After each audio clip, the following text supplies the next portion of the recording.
What up, ladies and gentlemen, and welcome to Late Night Live number 25.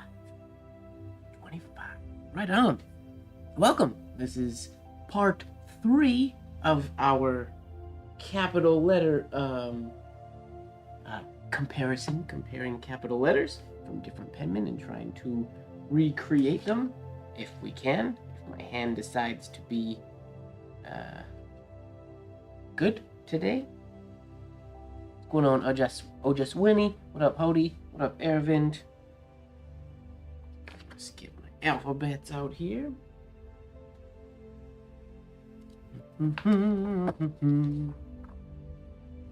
Yes, calming.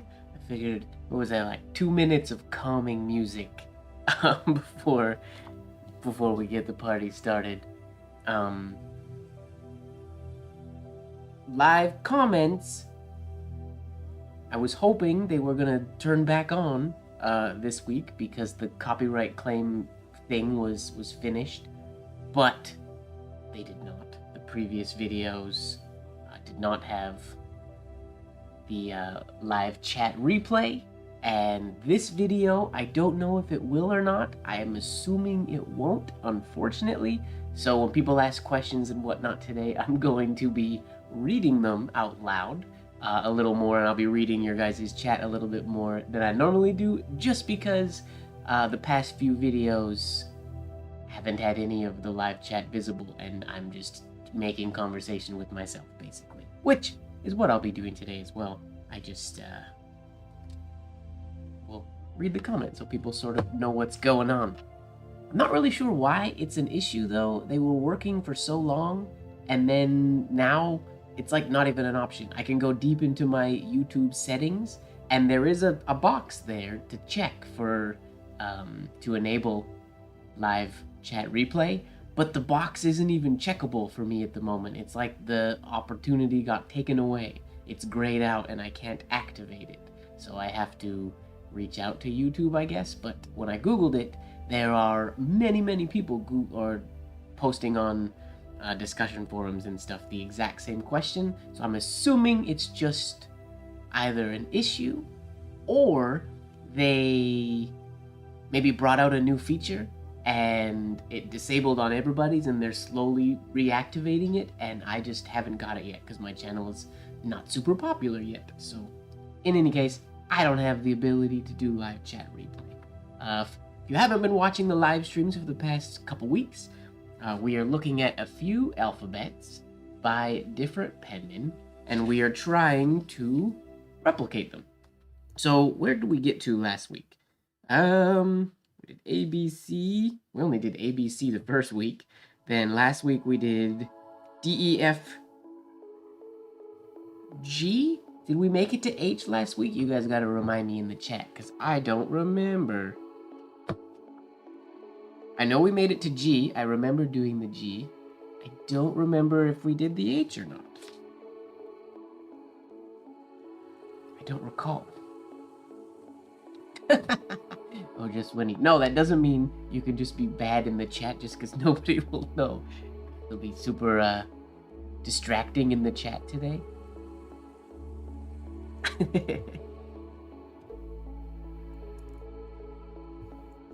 Okay, Hori was still waiting, so we finished with G. Okay, perfect. So today, we will start with H. There's Hori's comment. H. Yes, okay, perfect. We will start with H. Can do. There are quite a few variations, actually, of the letter H. I was about to say number H.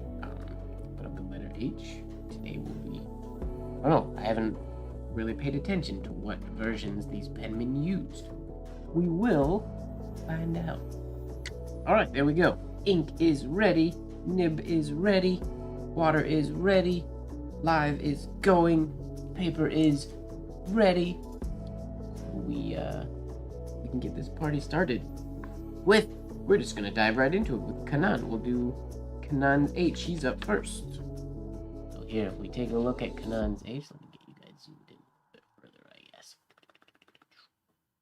That's probably good.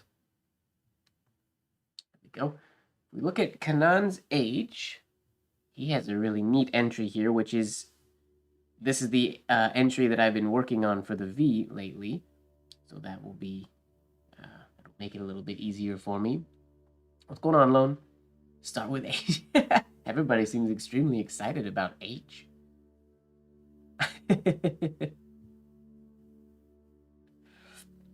All right, so there we go. Compound curve, nice and abrupt there. Slight shade on the downstroke, then up, compound curve into a perfect C shade, cut off very early. That's gonna give me trouble. Into an exit stroke that goes below the baseline. That will also give me trouble. Not because it's hard, but it just goes against what I habitually do when I finish this variation of the H, or usually capital C. But let's get into it and see what we can do.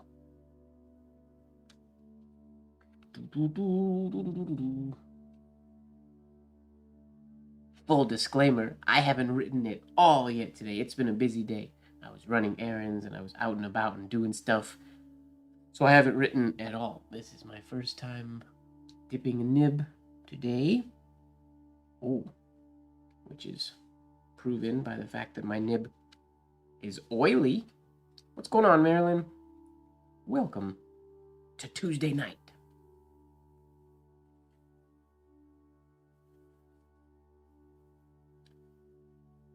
All right.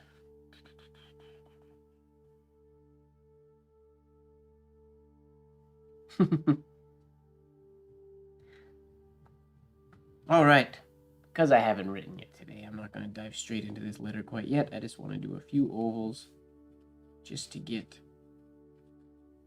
my hand moving. Warm up my muscles a little bit. Ooh, nib snap already.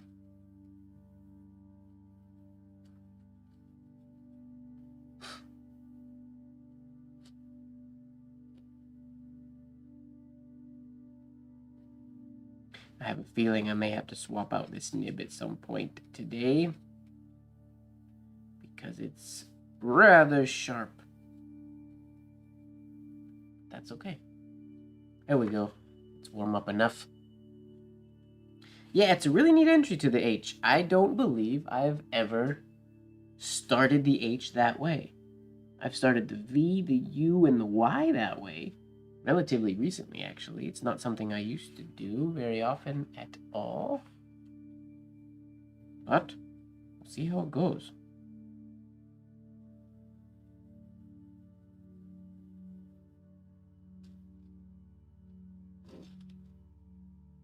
Okay, shade's too long. We're okay in this entry part. I still have my normal issue where my compound curve here is not as abrupt as theirs.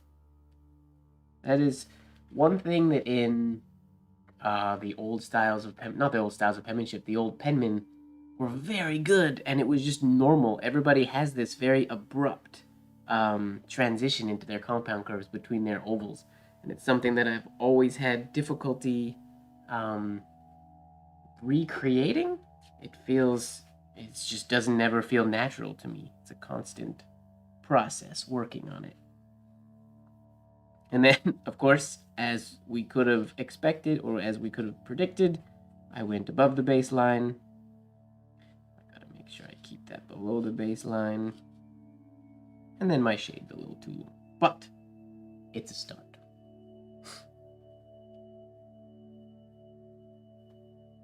The really slight, the really slight shade there is really nice. I did not get it. It's very, very fine and very short in this example.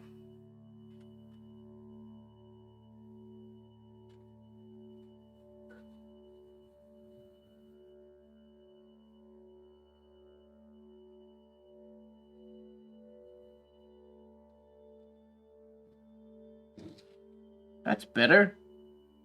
I'm a little high here, which is easier to keep it lower. I shaded here a little more than they did. I'm going to do a couple C's just to get the feeling of that shade today.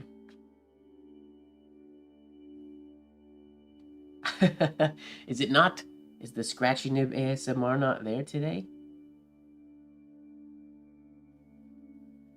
It should be as scratchy as any other live video, I think, that we've done.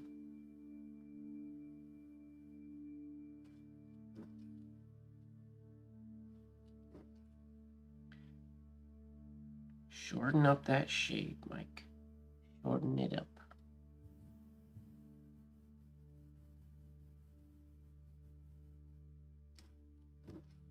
There we go. That's better.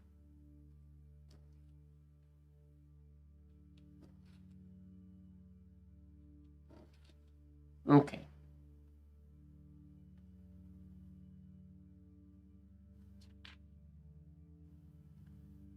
All right.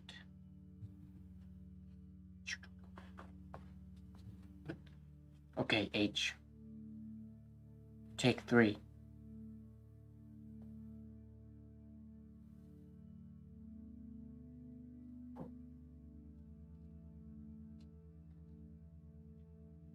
Above. And this needs to go up quicker. Went too far to the left, which is creating this oval that's at a way too shallow of a slant, or way too, yeah. Whoops, I wasn't even in frame there. Yeah, I'm not gonna be able to have that in frame anymore, but that's okay. I'm trying to break the habit of looking up there. I know people have asked in the past why I always look up to the corner, and that's because my camera monitor's there. I have a monitor now on my computer, a tiny little one, same as my camera size one, but it's so habitual now to look up there. I'm trying to break that habit. Every time I look up, a voice in my head goes, "Don't look up," but I keep looking up. Just one more thing to think about.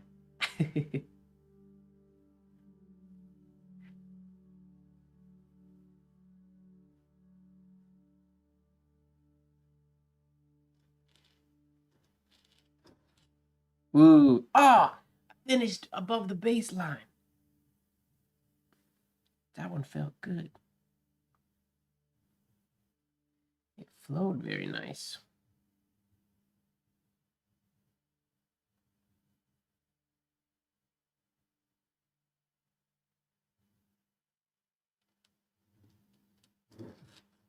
Ooh, wonky shape. Shaded stroke there.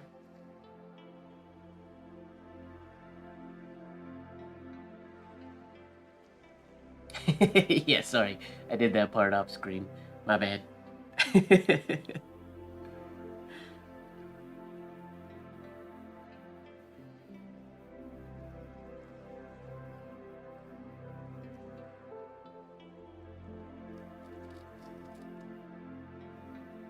I haven't done a single ending stroke below the baseline yet in all of these attempts so far. Uh-oh. Hopefully this is not foreshadowing into how the whole thing's gonna go. Did the face cam glitch? Might have. If it did, I apologize.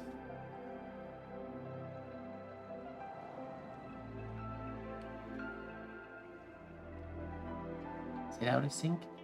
It's in sync on my monitor, but the audio might be quicker. That's always a possibility. Getting better. Sweet.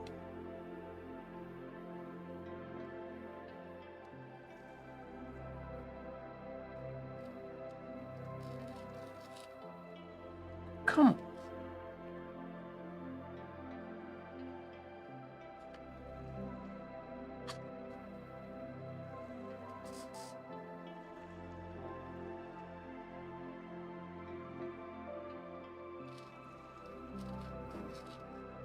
Okay. Not bad, just the shade's too high. Bring that shade down, and we're set.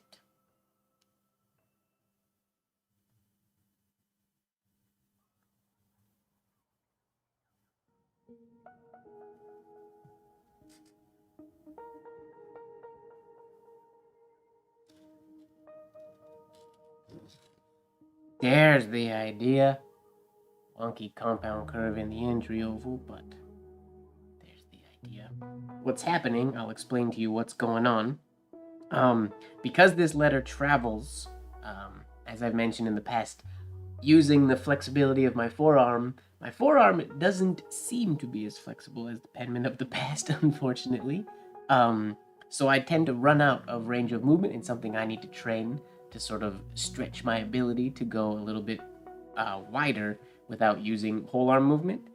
And what's happening, if I'm set up to do this beginning part, by the time I get to this ending part, I'm at sort of the range of my movement and I'm feeling restriction.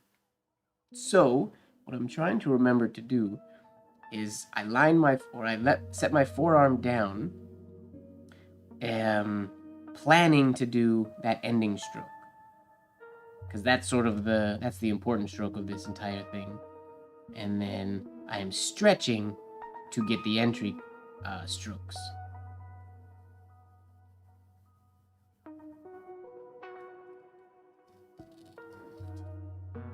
It's a nice X.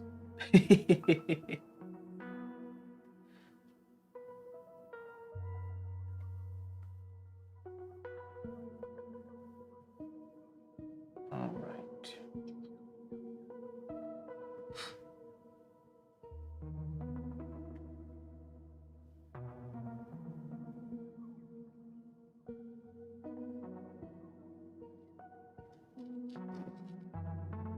Aside from the fact that I finished above the baseline, that's a pretty nice looking H right there.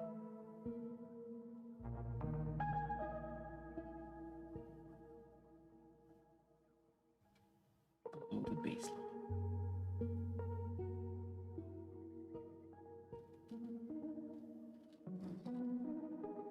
Not bad. A couple more of those, then we'll move on.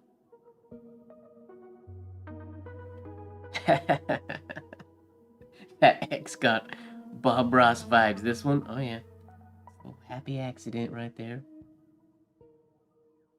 To go full Bob Ross, I should have done another one, so we had a little friend.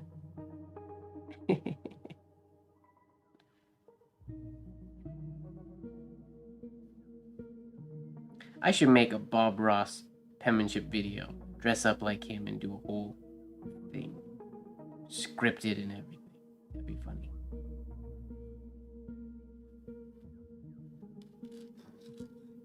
There we go. That's the idea. Don't look up, Mike. Don't look up.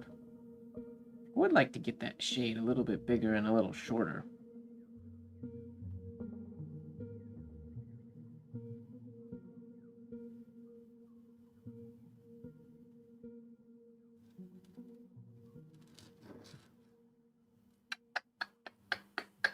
Wonky shaped shades.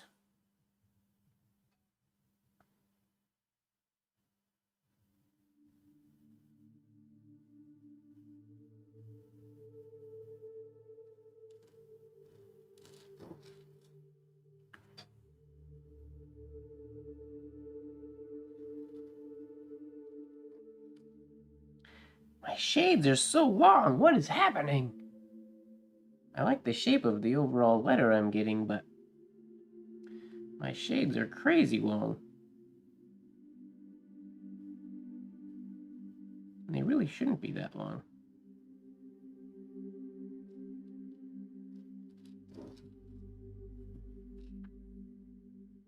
I know I said a couple more earlier, but a couple more. I'm being picky today a little bit.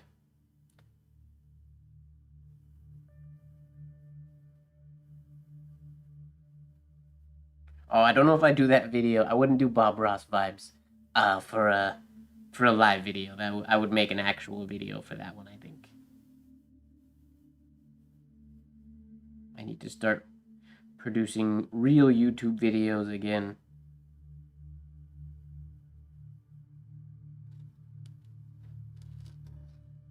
That's better. All right, if we can do that one more time, we'll move on. But that's what we wanted.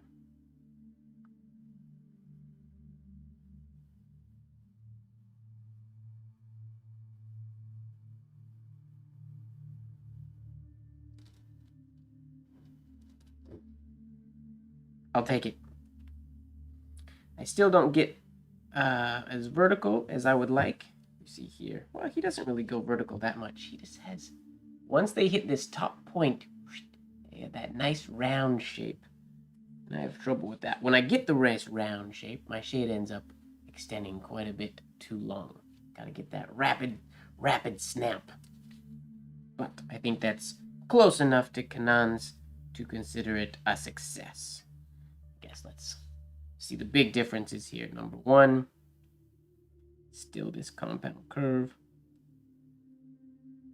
can be more abrupt so that we have wider space in here to come down. My shade is a little too big.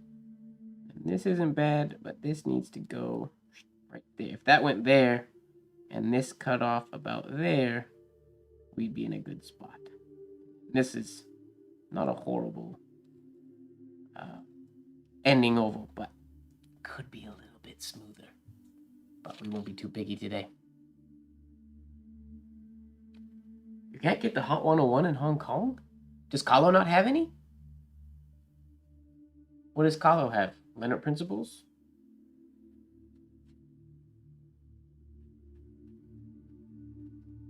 Or Kahlo might have some. Belinda might have some. But I mean, Kahlo has a whole shop, and I know she stocks. I'm pretty sure she usually has Hunt 101s and Leonard Principles in stock. I don't know. I haven't spoken to her about her stock, but she's bound to have something. Okay, what do we got next? EW Blozer, completely different. This one should be much easier. So we have this nice entry oval. He has this beautiful shade, comes in nice and quick on his entry oval. He also dips super low before he comes up. Nice long stem shade. And he's coming up here on the fly, going down and go. This is much higher than what I'm used to seeing, but then that finishing just below the baseline. No shade at all down there, which some penmen would add a little accent right at the bottom there, but he has nothing. The only accent we have is on that entry. Let's give her a go.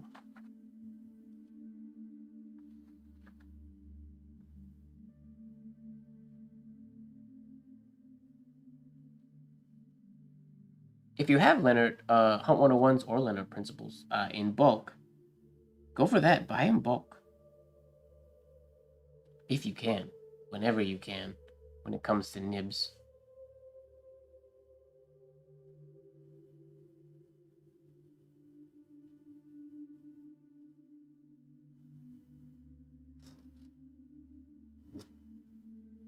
Make that quite as long as he did.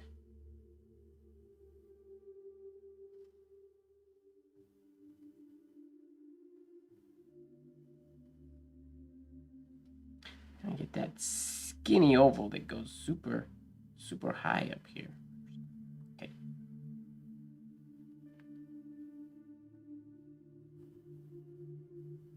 I think we need to be a little rounder on our entry oval as well.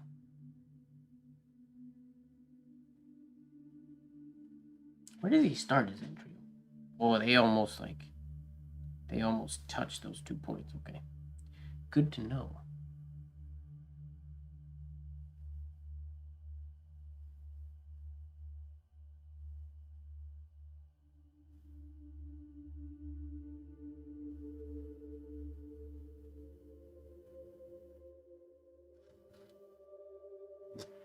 I forgot about the entry or the accent shade.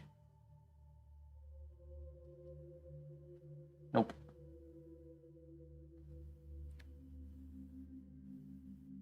Slightly too abrupt on that downstroke.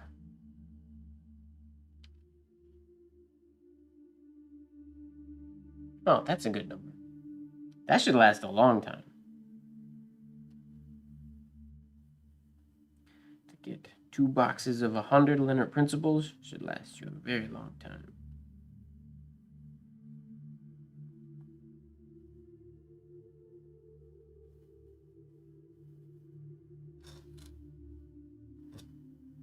Here we go.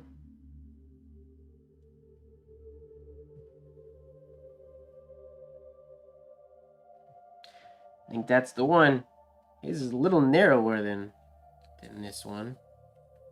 But if we compare, so the two parts that are narrower, he hit his letter in general is narrower than mine. He manages to stay on slant a little bit longer before his curve, which should be an easy fix. And then my upstroke is pretty much right where his was, but my downstroke is farther to the left. Not as wide as his is. And my entry oval is a little bit, whoa, excuse me, a little bit shorter. Can't be sneezing. People will think I have corona. Isn't that crazy? These days when we're out and about, we have to be careful. I can't even cough. I breathe weird or eat something funny. I'm nervous about coughing in front of strangers.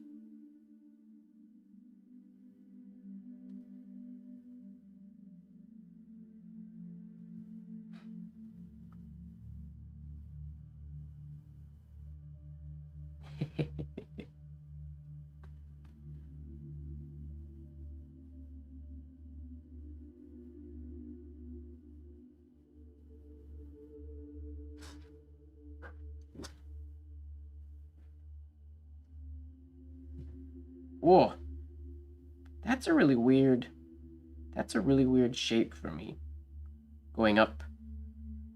Because it's more vertical than like an ascended stroke would be. To get that feeling natural, I would want to turn my paper and do that stroke. Then it would have a more natural movement, but doing it without rotating my paper, which as you know is how I like to try to do things. I like to rotate as little as possible. It's a little weird.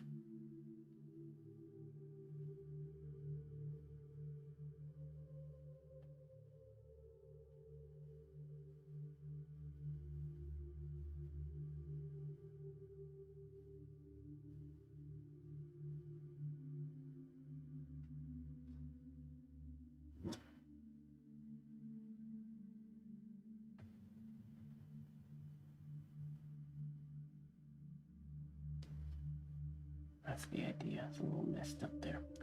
Do a couple more of these ones, and I think we'll call this one. It's not a very. Just doesn't look like it's a. Doesn't feel like a super challenging one. It's just meticulous to get it exactly right.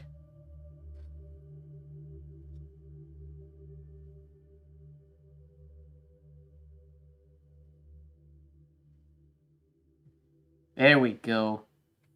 That looks like the right idea. His shade is a little bit bigger than mine, but we're gonna call that one good enough. All right, done with Blozer. Let's see what Berensmeyer's got. Oh, I remember this song from last time we used this playlist.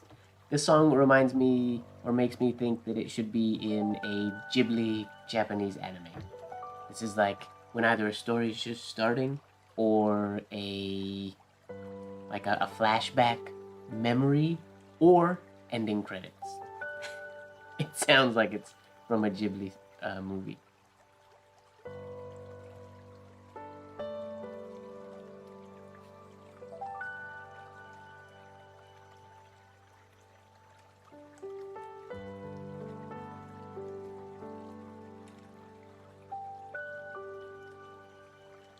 All right. Okay, Berensmeyer's much more similar to what Kanan was doing. He just has the same or more standard entry. I have a slight accent here and very slight accent here. I'm not even going to try to add an accent there. That's just going to get added because of movement. And then his C shade is a little more reminiscent of what I tend to do naturally. It's not quite as short or as round. I mean, the shade, the way he did it on the C is very challenging for me. That's much more like Kanan. But the way he did it on the H comes out a little more naturally for me, I think. And then Luckily for me, he ends above the baseline, so I won't have to think about that. The water sound will make me want to pee. Maybe. Luckily, it's just a little trickle every once in a while. Shouldn't be too bad. Fingers crossed. Now, if I listen to music while I go to bed, I normally don't. I like to sleep in silence, but if I do listen to music or sound when I'm going to bed, it's usually campfire sounds. I have, I think it's like 4 hours of campfire crackling and like nature, birds and loons and things that I listen to from time to time. Usually if I'm feeling restless is the wrong word, but if I'm having trouble relaxing, I can always sleep, but if I listen to campfire sounds, it seems to relax me quite a bit more. For some reason.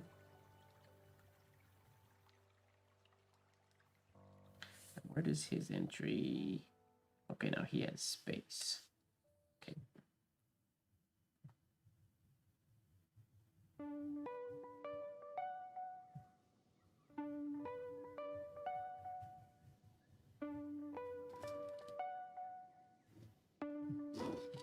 Whoa! I made a really weird capital A. Capital A. Alright, so how do we fix that? My compound curve on the bottom needs, or my oval needs to be much bigger down here. And then I need to make that oval more abrupt, or that compound curve more abrupt. Keep the shade a little farther to the right. Do you think calligraphy can make you relax? I most definitely think calligraphy can make you relax. That's basically what got me into penmanship. I think what the world knows as calligraphy, which is broad pen, like Old English writing, uncial writing, and things like that, I think that's less relaxing. But still, I feel like it can be definitely seen as relaxing. Penmanship for me, ornamental penmanship, Spencerian, business penmanship, all that, I find very relaxing. It's literally what I do when I want to relax. When I feel like chilling,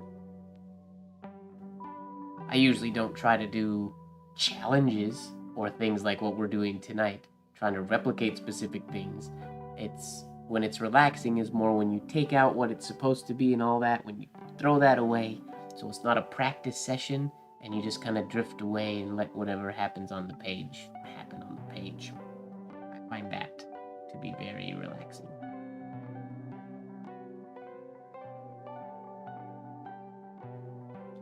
So that's a thing, Hody. If you have trouble when you write wrong, you gotta... the best thing I can recommend is to try really hard to train yourself to focus on... If you do see critiques and stuff in your work, turn those critiques into not negative things. I know that's really difficult because we have a critique because what we did was wrong. But instead, think of it as what we did is what you did. What you want to do is potentially this better form.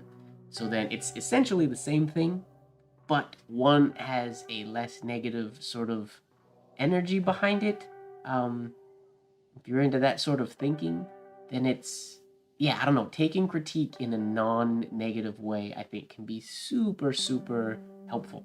And really good for yourself. I think it's healthy. And if you can let go of all that, then it can be relaxing. And I've said it and other people have said it too, with ornamental penmanship specifically, the more relaxed you are a lot of the time, the better you're going to write.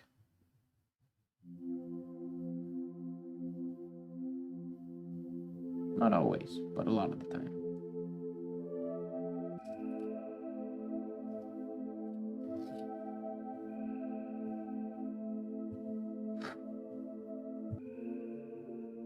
My downstroke, this needs to be on better slant.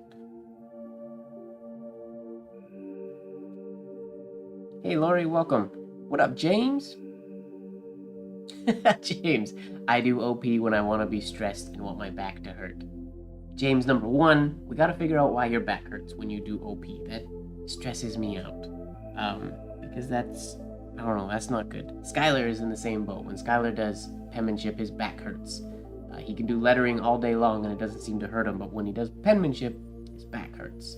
And that seems backwards. So we gotta figure out what's going on there. And then, I don't have sympathy for your stress, James, because your stress is self-induced. Okay.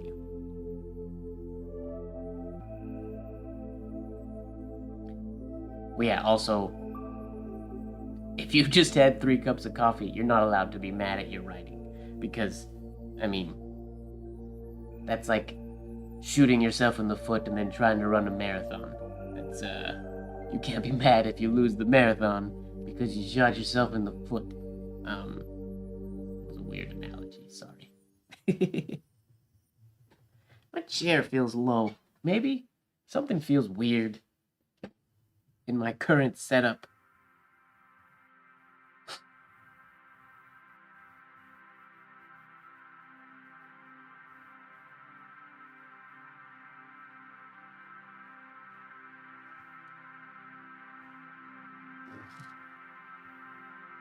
How does that compare to Bearnsmeyer's? So the big difference is comes the same issue that I will fix one day. Maybe. It's gonna take a lot of drilling. I won't do that on a live video. But I haven't been doing a lot of drilling when I'm not live, so I haven't been fixing my habits. And then he has this, I have this oval right on my slant angle.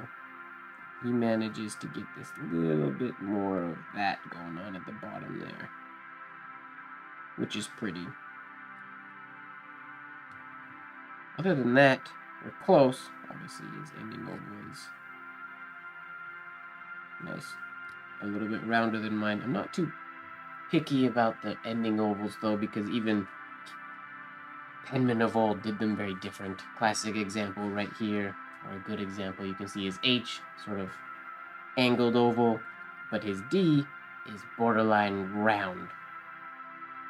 So, even they did them.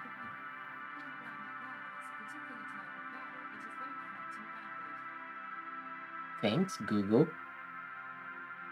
Apparently, my talking there made Google think I was asking a question. In Google's defense, I ask it a lot of... I don't know if that's far enough away from the microphone, if you guys can hear it or not, but that was really funny.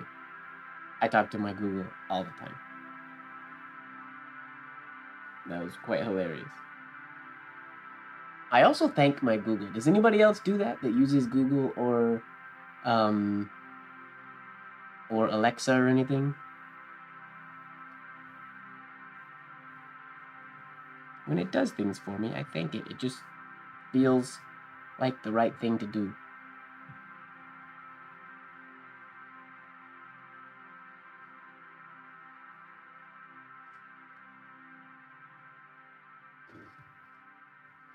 What's the question here?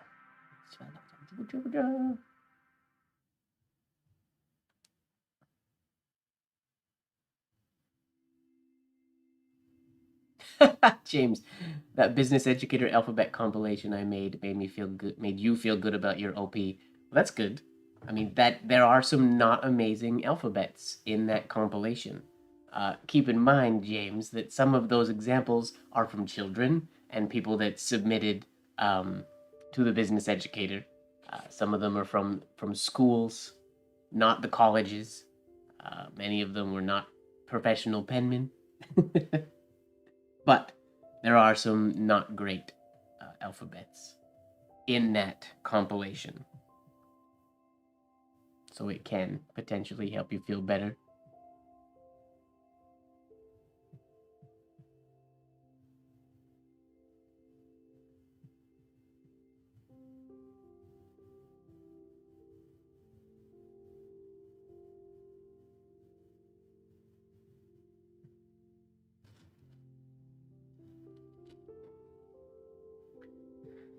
this.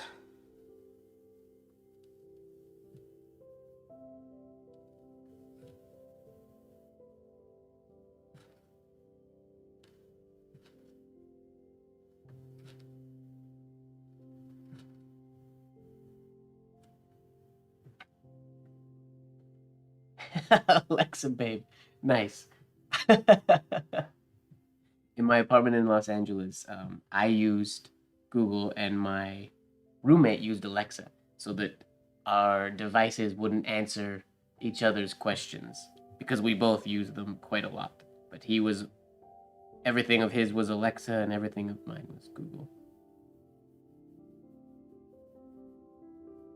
But he never said, Alexa, babe. I should have suggested that to him. That's hilarious.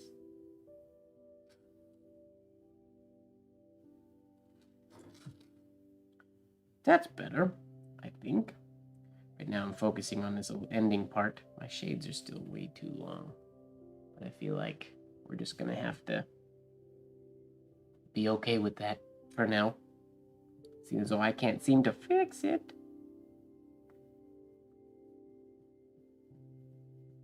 My downstroke is definitely too slanted though. The unshaded first downstroke.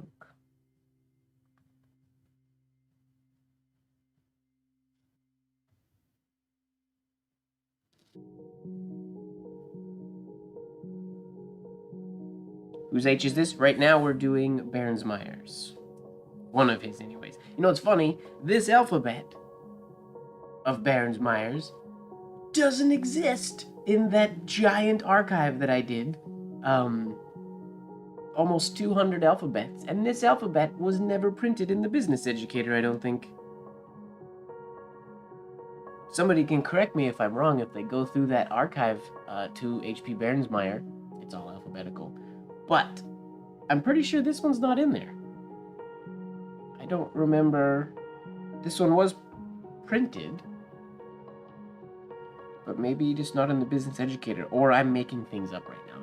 That's also always a possibility. All right, let's try this one more. Then we'll move on.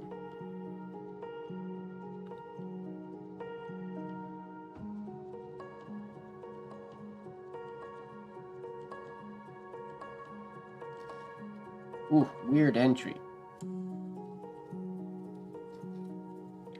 Okay, I lied. One more because that one was really weird. I gotta be honest, my hand the past couple weeks, being on live videos or not on live videos, my hand has not been very impressive. It goes in phases, and lately my penmanship has not been what it should be, unfortunately.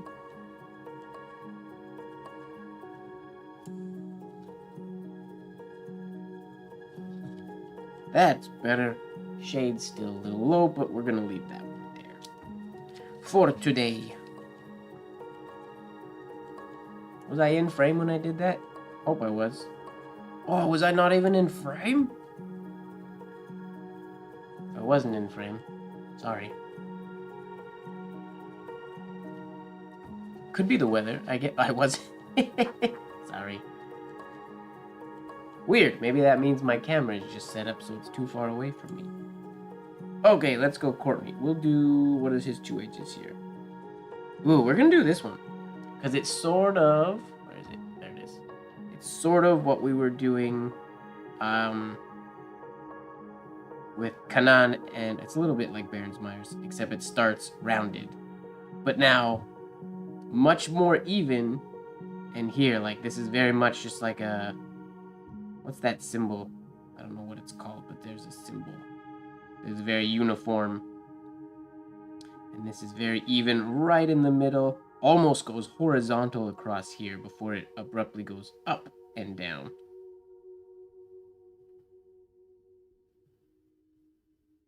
Yeah, we'll do this one. Cool. The other one, the one that's up here, is just a really quick, ends the same way. Very similar to Berensmeyer's, but it starts with a little loop instead of the horizontal entry. But we're going to do this one down here because it's very different than all the ones we've done so far. Today, I'm going to see. Am I in frame there? No. I'm gonna move my camera.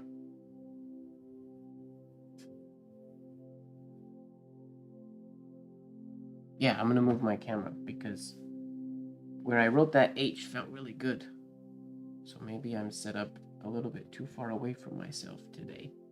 I excuse the shaky shakes that are about to happen. Set up for the angle we want. Now.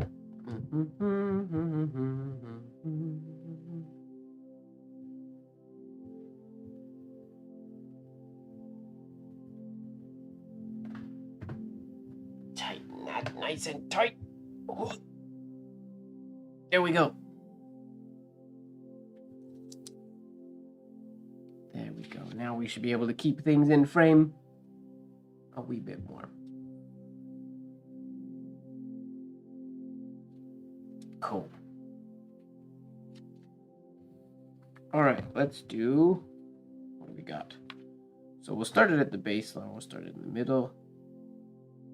Over.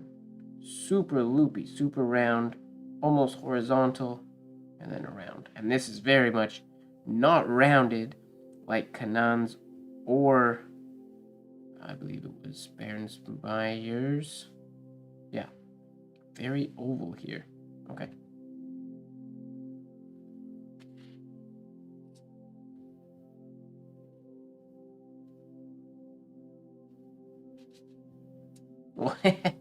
Yeah, we're streaming at 1080, so don't let your computer take you down to 320. So vertical, right, James? Yeah. It's very, very different. But I'm gonna have to put this one out of the way so I can see it while I'm writing. It's very different than what we were just doing.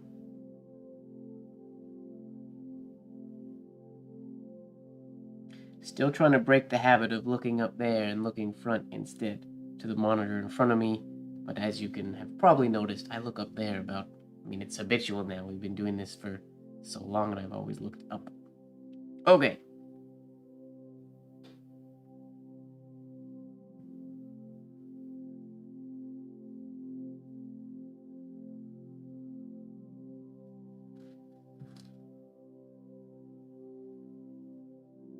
Rounder here.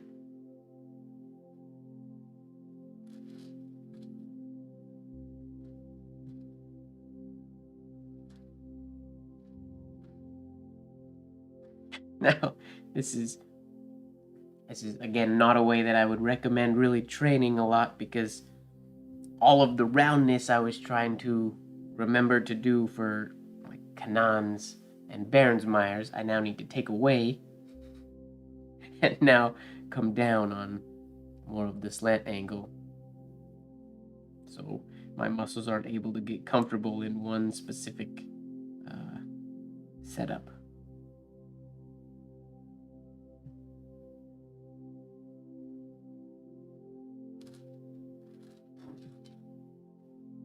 There we go. Not bad.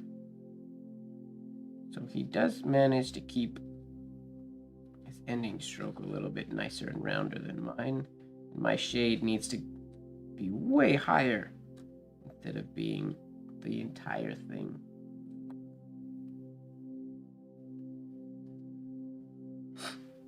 But we can do that. Hey, Spazzy.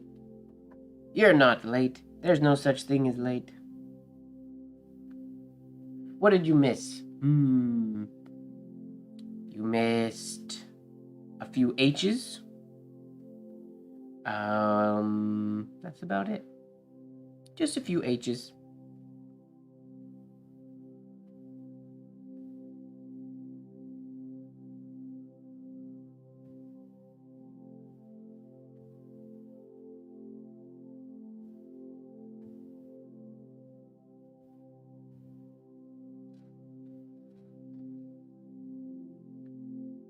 Okay, this needs to be more vertical, or horizontal, I mean.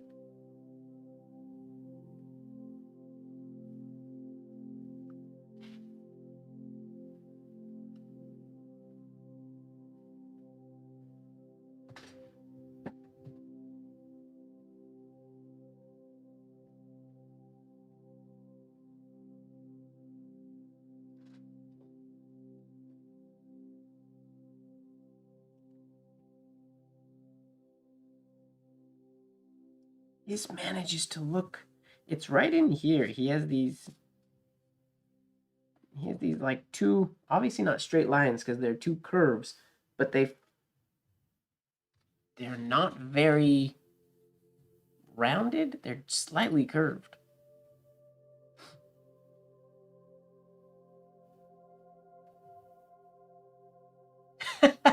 I'm surprised that we've been live for almost an hour now, and Fozzie's the first person to say no hat and no glasses.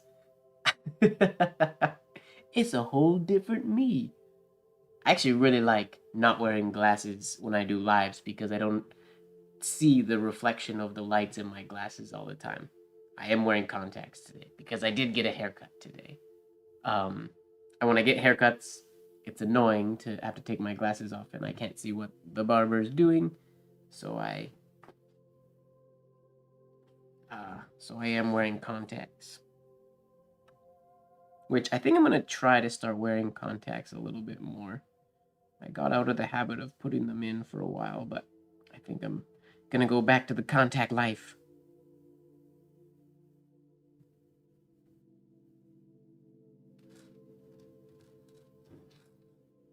There's the idea. I didn't really know if I was going above or below, so the ending oval's not that nice, but this is definitely the right idea. This is right, and then my shade is just a little high.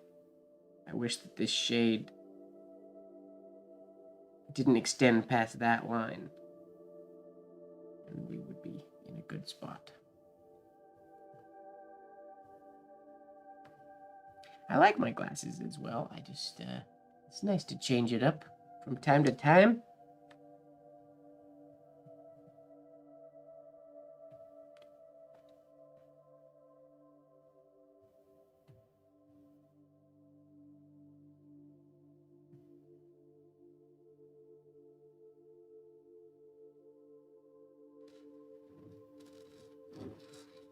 Oh,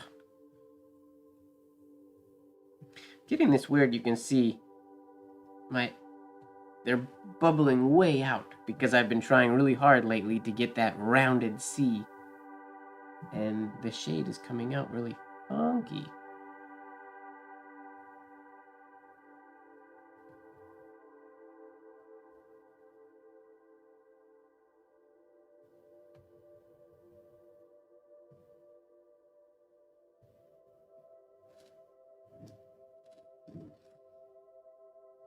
I'm gonna try to speed up a little bit.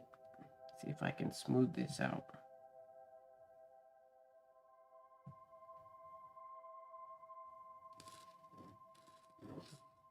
Much better. Shade's still too low, but gotta keep going a little bit quicker.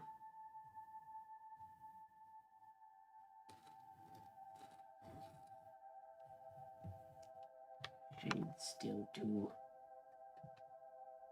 low. All right. Now, tough part.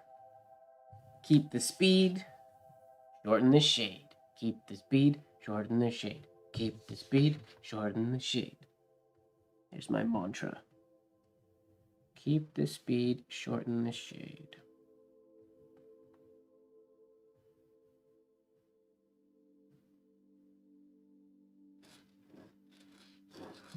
Oh, that is a pretty H. It's not exactly like his. It doesn't look... No, like his is...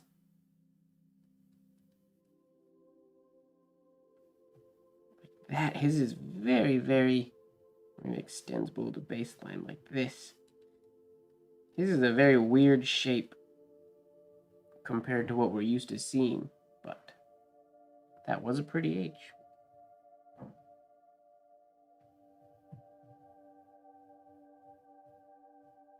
Oh, Marilyn, you get new glasses. That's fun. New glasses is always fun.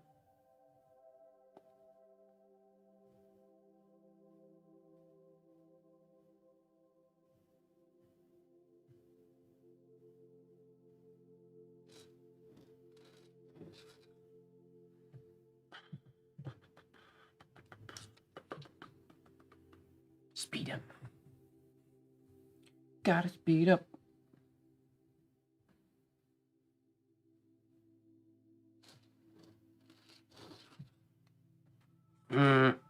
kink is because I ran out of movement space.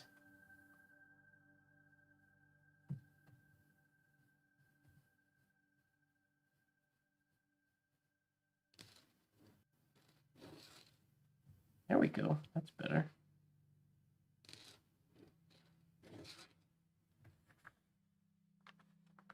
We're going to try a couple more.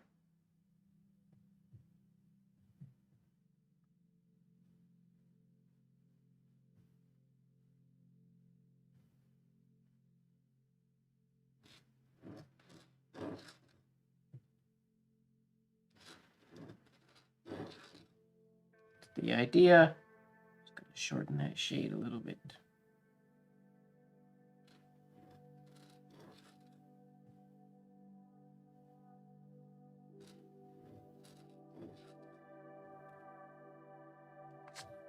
Come on.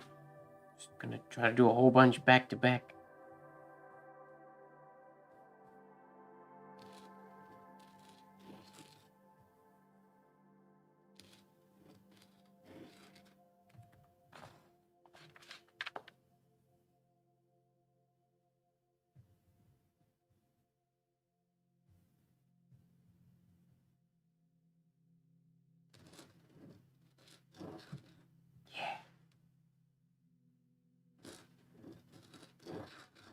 There's the idea.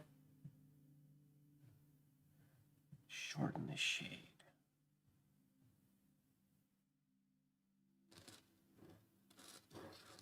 Boom! The shades again is still a little too long, but that's the right, I think that's the right idea. That one felt good.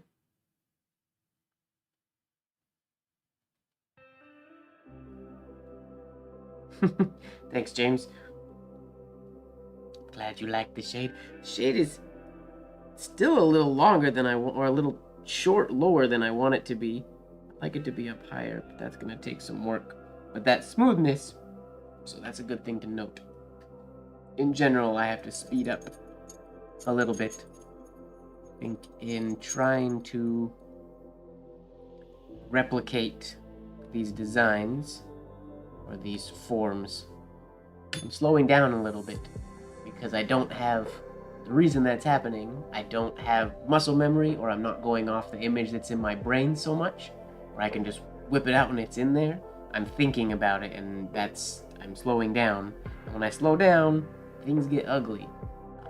So it's like when movement writing, I would much prefer to have my smooth lines and have the shade be slightly not exactly what I wanted, than to have the shades in the right spot, but to have the lines be messed up. And I know that's, some people would like the opposite. Some people don't care as much about the smooth lines, and that's totally fine. It's just, I want the lines to be perfect, even if the forms are not. Okay, last but not least, JD Todd. Alright, what versions does he have here? Okay, we're going to do this version he has, because it's he has two. He has this one as well, which is similar to the Baron's the EW Blosser one we did today. Except, wait a minute. Oh, what the? Weird. I'm not going to do this one, but I'm going to try this stroke a couple times. Check this out.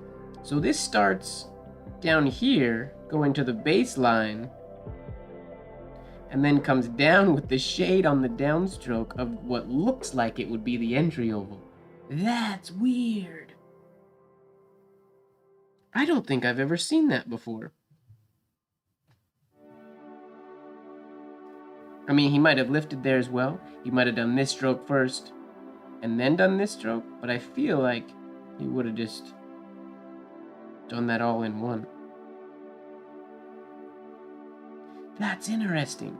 And this is the exact same shape as a stem shade. He just doesn't shade it. That's neat. I'm trying to scour my brain and think if I've ever seen that before, and I really don't think I have. When I first looked at it, I was like, oh, but he put the shade up higher. But no, he totally wrote that different. It doesn't look like he uses that anywhere else in here. Not on this page anyways. Fascinating. So I'm going to try that stroke a couple times, just because I want to.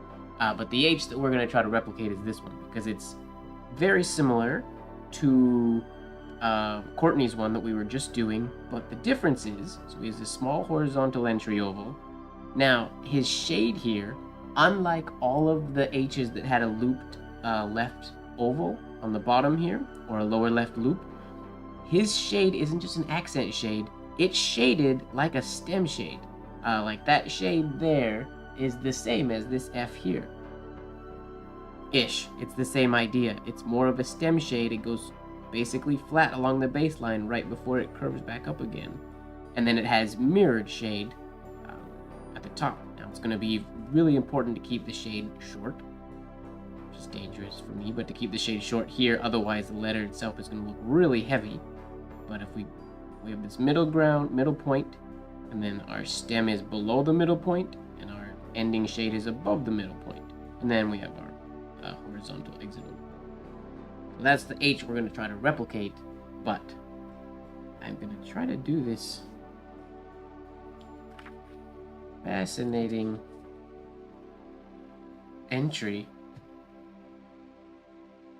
which could be used for a lot of letters, I guess. Okay, wait. So it goes here. Oh, weird. It's not a complicated movement, it just feels weird.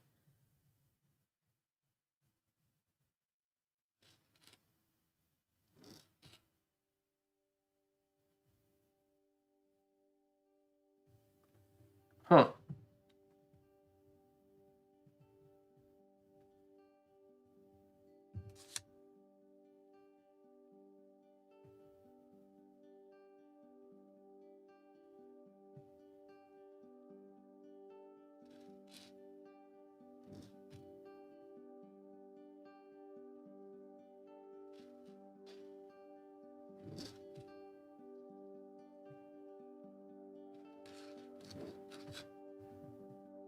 That's a neat...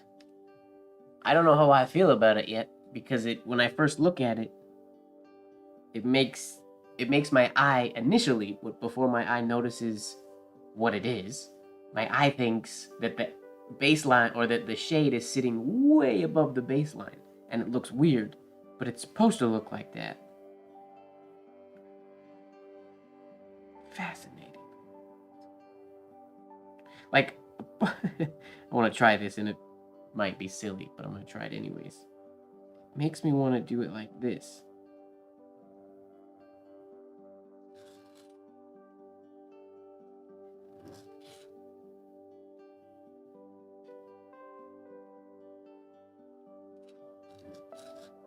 So that that's still, I mean, that's a really not steep enough angle,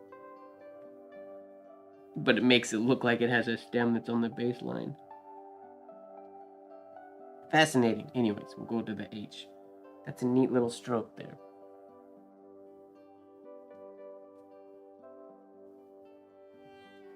And there's always the possibility that he wrote it like this. Whoops. There's always the possibility he did it in 2 strokes. Like that. Which would be really easy to keep the uniform nature of it. But that's neat. Something to put in the bag of tricks. Okay, now let's try this H that goes flat on the baseline. It does kind of look like an optical illusion, you're right.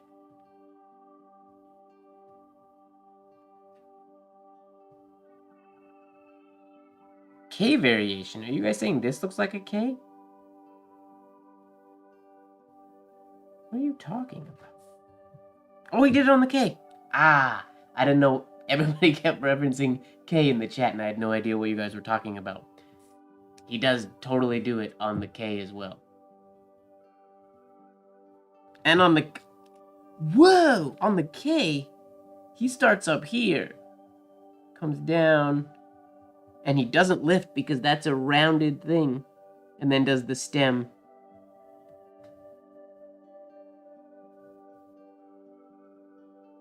I don't like it as much on the K, but that's very interesting. Okay.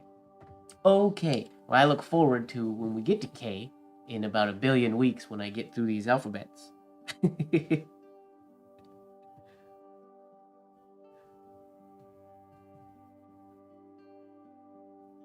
All right. Let me get this. Oh, we haven't done Mataraz yet either. There's a lot of Penman's alphabet. Maybe I didn't think this little exercise through all that well.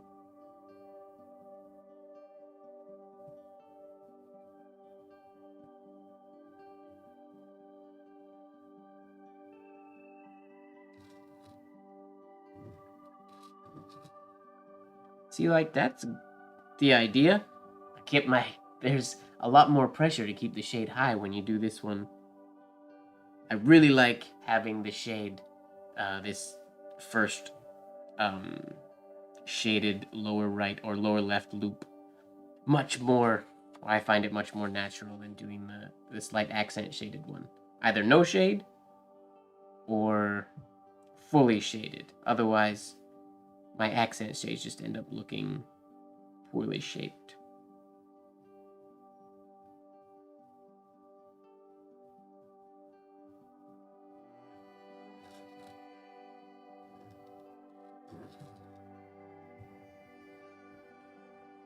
Okay, that's the idea. We just want to try to bring this up a little bit quicker and round out the exit. And we'll be good.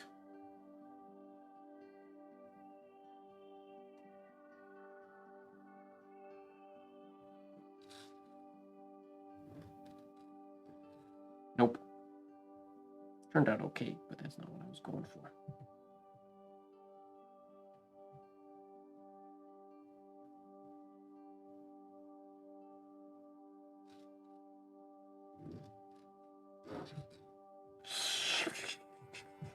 Nope.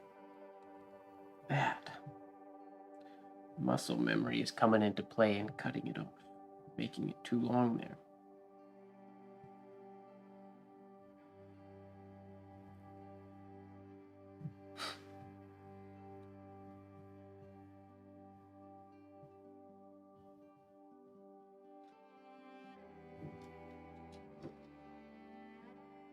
Close.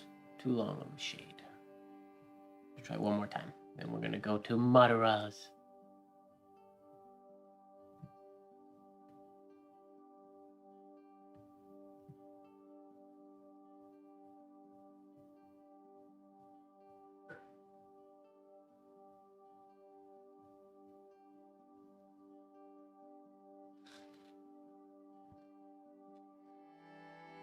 There's the idea. Pretty clean. His shade is a little bit higher than mine and shorter, but I'll take it. Whoa, Jenny, I like your name. Jenny's getting inky with it. I like it. It does. It is kind of a 96. This is the reverse Gemini letter.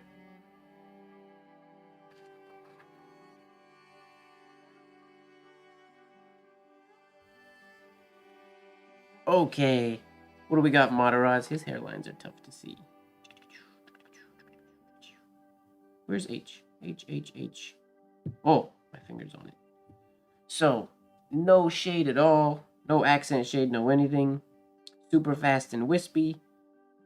And then a large horizontal exit oval. Now, the tough part, like when we did the A, his shade is basically a straight line. It doesn't round out like Kanan's did at all. His goes up and then basically pulls. The right tine is pulling straight, where the left tine is what's giving it the curve. So the way I write is I kind of have to decide in my head if I'm gonna imagine following the traveled path of the right tine and let the left tine push out, or if I'm gonna follow the left tine push out and let the shade bring the right tine in. I think a accomplishes the exact same thing. It's just a way of thinking about it that different people think about it different ways to accomplish the end result. Does it actually help or make a difference? I don't know. It's just the way I like to think about it. I'm going to think about pulling straight. So I'm going to follow the right tine's traffic and let the left tine create the roundedness.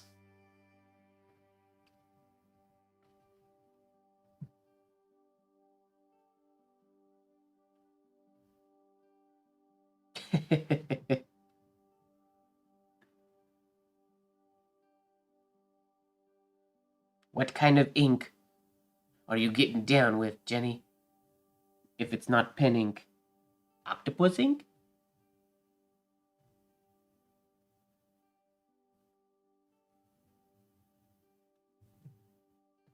Okay, here we go. Madaraz H.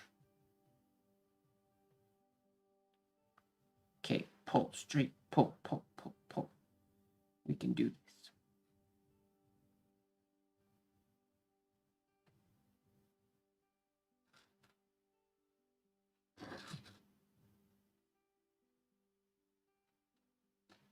We bring that up quicker and we're not bad. This has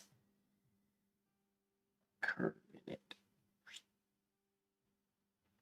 Similar to how JD Todd's curved, but without the shade. Weird doing, I mean, the shade is what creates the curve in there when I do it, but he puts in a curve, that same curve in hairline, which is weird for me.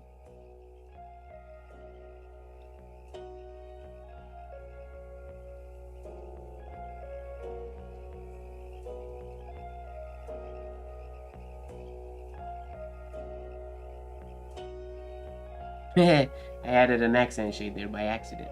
That's a nice H.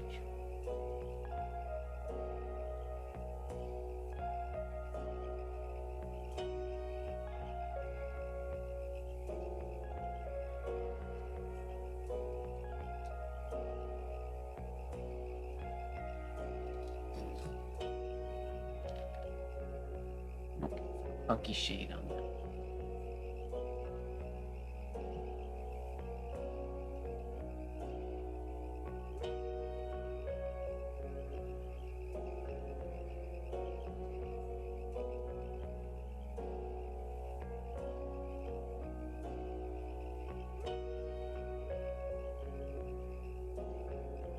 Oh, those ones were a little bit farther apart. That would have been really good.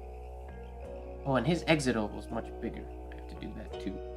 Really big exit oval. Okay.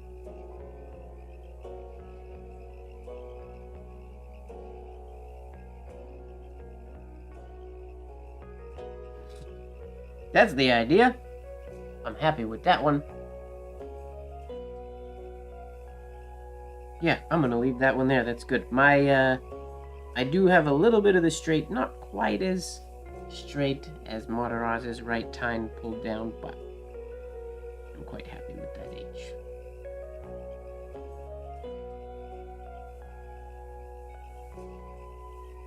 Ah, stamping. That makes sense. Ink messing is always a good time.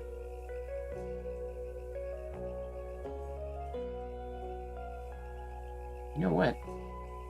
We're an hour and 15 minutes into this live. I forgot to take even a sip of my tea. Stuck to my bottom.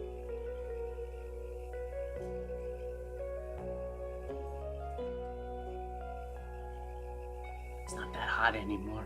Whoops. Tale as old as time.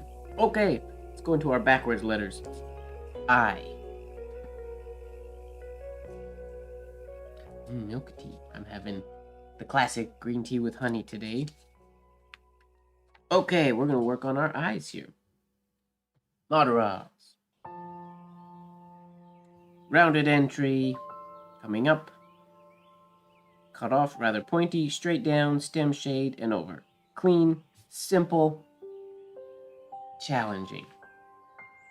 Not that challenging, but when letters are that clean and clean cut, that makes it the challenging part because there's not a lot of room for play, which is why we like to flourish a lot because it hides our crimes. Okay, nice clean eye. Starting quite way below the baseline. Crossing. Oh, so my entry stroke and my downstroke are basically crossing at the baseline. Okay. Shade's not starting till halfway down the downstroke.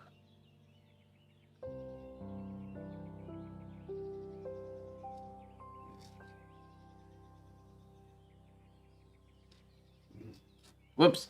Get this little belly on my eyes. What I gotta get rid of.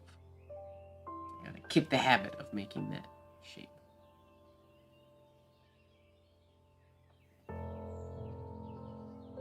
Yeah, Marilyn, I know you make them backwards. That's what got us into our whole week of our live of doing backwards letters the other day. I pulled a backwards alphabet off of the Business Educator the other day. I didn't include it in the compilation because it's not the same as OP. But I did pull one out.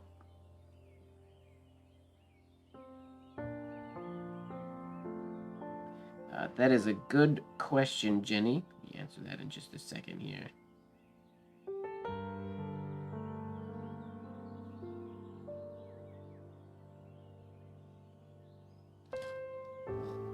Woo! Yeah! I'm happy with that. That's quite good. The main difference, get that exit oval a little more horizontal. Off the baseline. Nope. Again!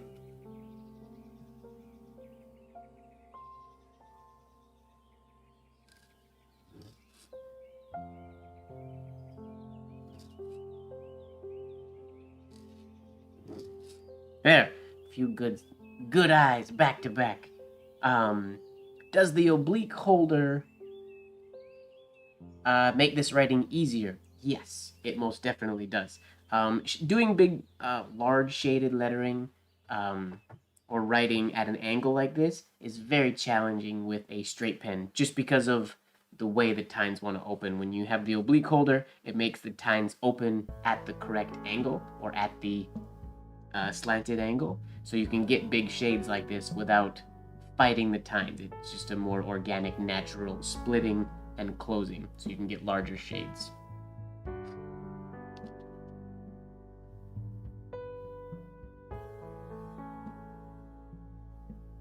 Yeah, I would definitely recommend using an oblique holder if you want to get into this style of writing.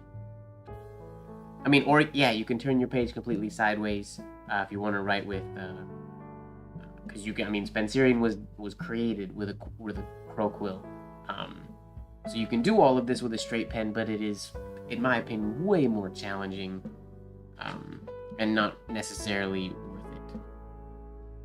I mean, whatever worth it means, that's different for different people.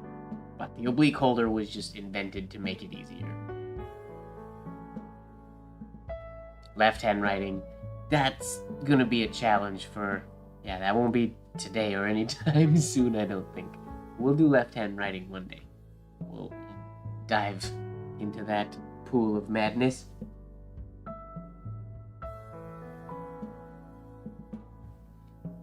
Alright, I'm quite happy with those. This one's my favorite. Give it a happy face, but I do wish that it was a little bit flatter on the baseline. Meaning this part right here, I wish was a little bit more filled in. But that's okay. That's just being picky. We're all mad here, yes. Down here we all float. Sorry.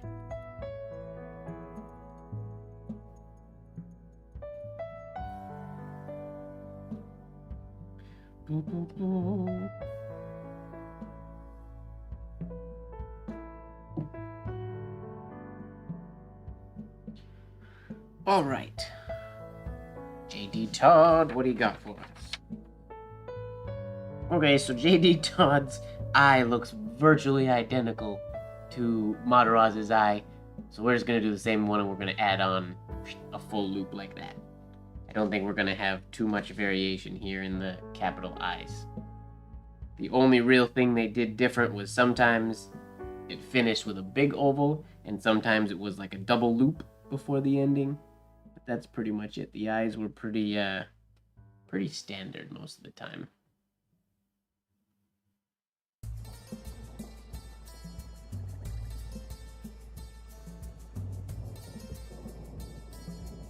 Oh yeah, the nib will feel very different in comparison to brush lettering for sure.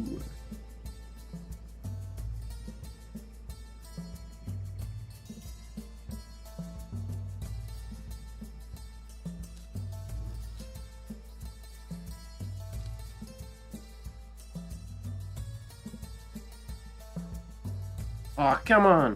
The shape of that one was so good. I just messed up the shade. Darn it. A few more tries. Kung Fu Panda music. What kind of instrument is this? A little mandolin? Maybe? Or a... I don't know what the Japanese instrument that sounds like this is called.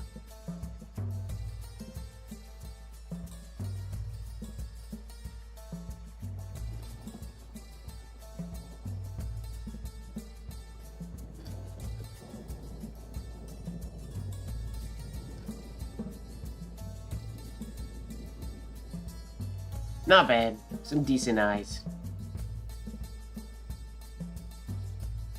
We'll leave JD Todd's there, I guess. Very similar. Mataraz's. What has Courtney got for us? His is the same. Let me just check all of them and see. Do they all use the exact same variation? Ooh, so Berensmeyer has the double loop. So we'll do that. And I'm going to try to replicate it like he did. But he has these lines touching, which is technically a mistake. It's not what you want to do, but I'm going to try to replicate it. And his shade is massive. And ending off the baseline, which is wicked. And then these are super horizontal and quite long. I'll try to replicate that real quick.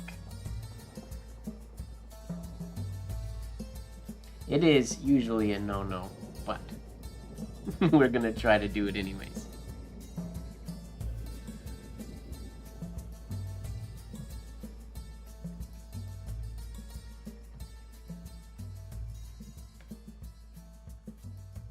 It's probably not a mandolin. I have no idea what it is. The eye is a weird one. Sometimes it works really well in signature work, and sometimes it just gets in the way. There are some, like Michael Saul uses some really nice flourished variations of the eye. They just always, they look weird when I try to write them. I'm not usually able to execute them nicely.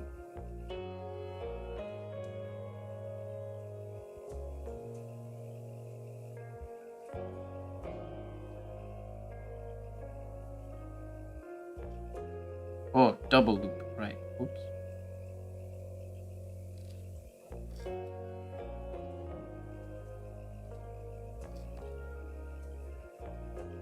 Not bad, got a little kink up in that corner.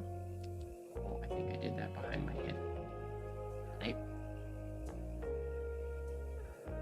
Maybe if I just put this screen away, I will stop looking at it. As a test. There. Now I can't even see it up there. I'll train myself to look forward instead of up. We'll see how it goes.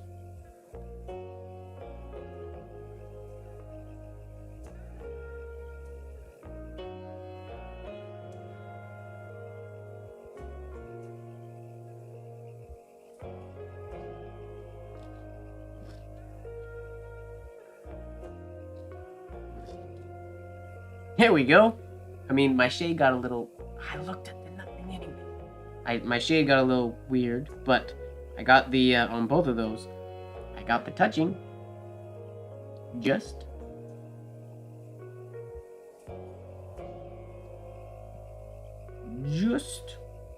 Oh, and look, they unintentionally look like this one went...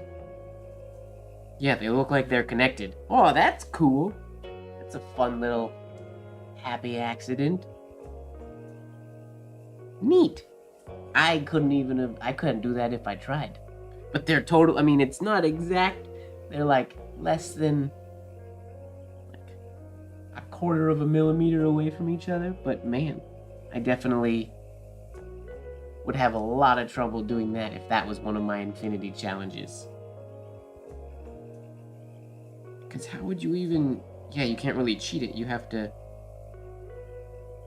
Ideally, for an infinity challenge, what I would probably do is try to start inside this shade and then do this letter and then do this letter and try to hit the shade at the same point so that there's not actually a point that you see. But yeah, I'm certain that that would take me an extremely long time to do on purpose. So hooray for happy accidents. Let's try this one more time. Not the infinity, but just to get a nicer shade than that one. Tuck my elbow in an extra inch. See if that gives me the smoothness I need for that shade.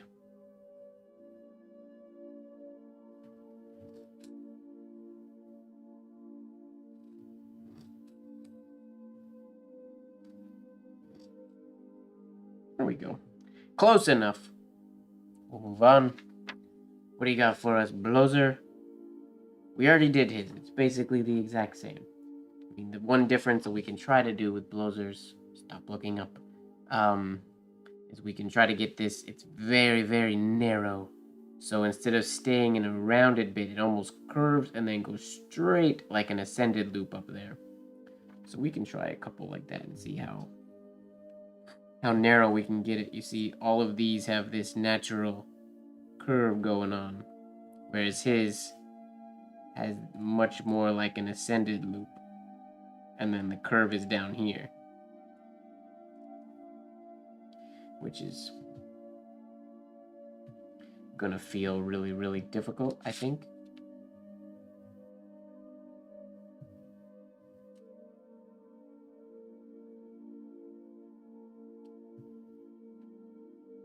At symbol and D had a big... It does kind of look like an at symbol and a D. That's funny. All right, maybe we get this first try. Oh, a reverse ascended loop. That's weird. It's much more natural going in a direct oval direction instead of a reversed oval.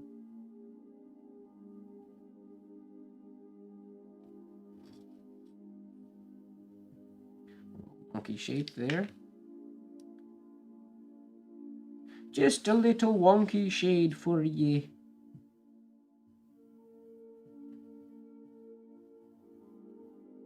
I'm out of paper.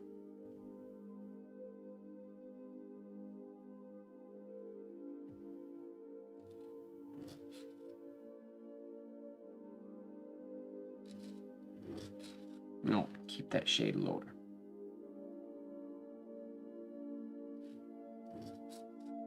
Oh, the weird part for me, when I do it that way, in these ones, the shade feels way more unnatural to me when I do it like that.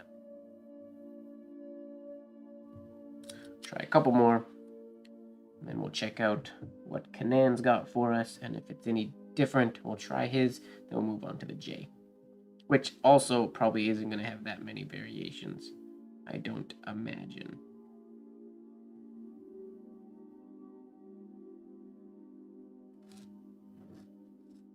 Well, there we're good. Curved, straighter. I think that's the idea of what he did. Look at his. Yeah, his is even more narrow, but that's definitely the idea.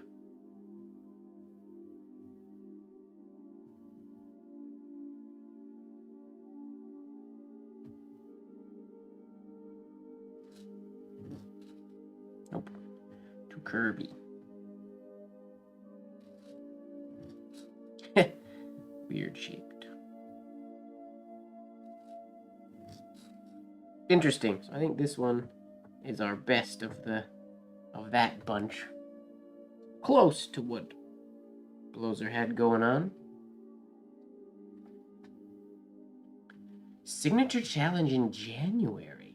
I don't know. I think I might do it. I think I might wait and do it in February. Potentially. We'll see how I feel. It's not something that I usually plan, like every so many months I'll do one. It's kind of if I'm in a place in my own practice where I want to jump into another run of them, then I will. But I was actually thinking about that just the other day. I don't know if I'll do January, February, potentially February, because I am running the Art of Movement Writing 2.0 in February. I don't remember the exact dates off by heart, but I am running the second level of my movement class in February, so that might be a good time for my students to also just, not part of the course, but just to join in and have an extra bit of practice. So maybe February or March would make sense. January, I have a feeling I'll have a little bit too much going on in January after the new year. Is the right side of the eye supposed to be almost straight? Pretty much, yeah. The way I imagine the eye. Gosh, looking up is such a bad habit. The way I imagine it, and there's different ways you see it. The best, I think, most traditional way, which I didn't write it like this for a long time, but is where it comes up curved, and then it has this very, like a sharp top, transitions to straight, and then at about the halfway point, like a stem shade, it then gives you your curve, so then you get your shade. So yeah, this top bit is almost like a sharp, it is curved, but it's a very sharp point up here and then coming down straight. Haha, Suzanne, yeah. Movement Writing 2.0. It's going to be fun. I'm excited. Let me get that shade there. And then that continues. So there's also, like you will see it as well, written, rounded on a little both sides like this sometimes. But it's sort of a thing. I know, especially after training business penmanship and whatnot, it's sort of like the more of this sharp point you get, the better. And then when I had that in mind, I used to do it like this, where it would be round.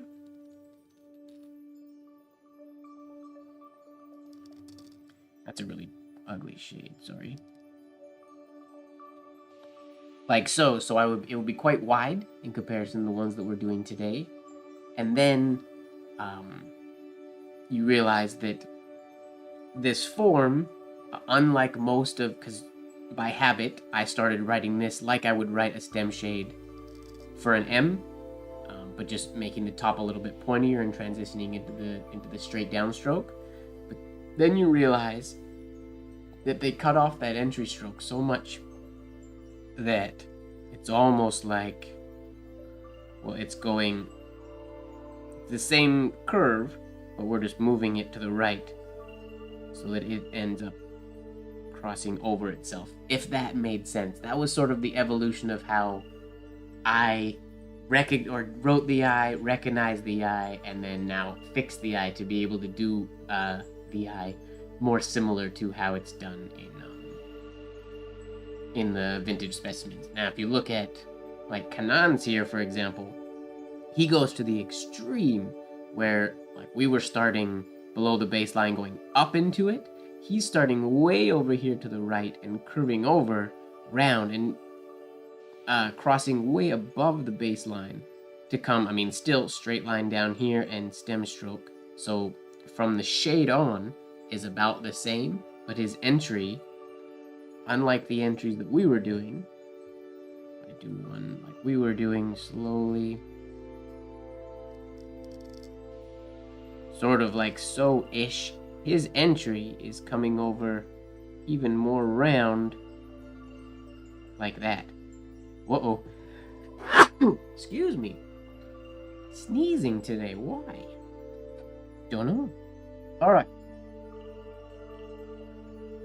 So, because his is so different, the most different, I think, of all the ones we've done today, let's give that a shot, shall we? And he does it as well here, if you look at his other version. Twice. He does that super curved, like he's traveling way from the right there. So we'll give that a shot. Oh, thank you very much.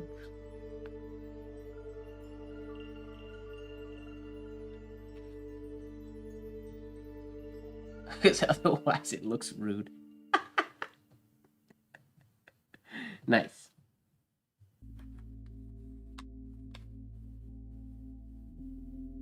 Now this should feel, I mean the hard part is the downstroke and the shade, so this should feel relatively not that different curving up. It'll feel weird, but shouldn't be any more difficult.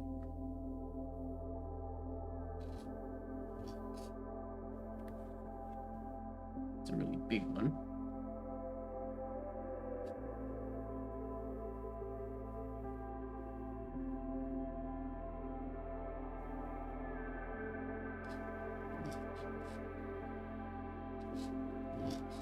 Nope, not enough. There we go. That's about what his is. I ruined the exit stroke on it, but that's about how he entered into it, way up above the baseline. It does feel really weird.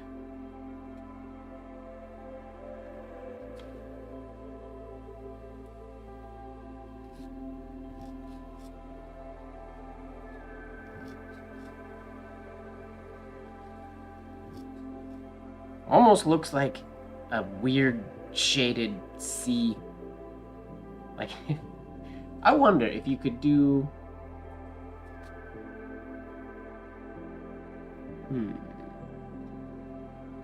If you could do... I'm trying to think now, if I was doing signature writing...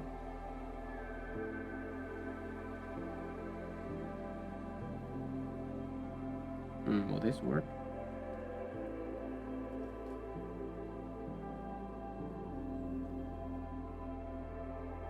Could that be IC? I wonder. Could that be seen as an IC ligature?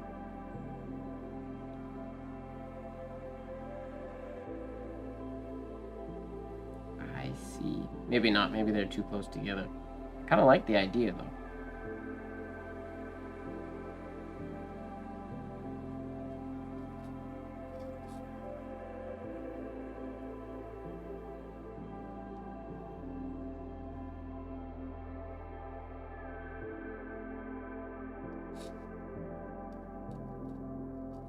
iCarly, isn't that a TV show the kids watch? I like it. I don't know if it works as an IC, but I like that idea. It's neat. I mean, even just as a C, I like it. Or as an I. Don't know. Fascinating. All right. Let's move on to J.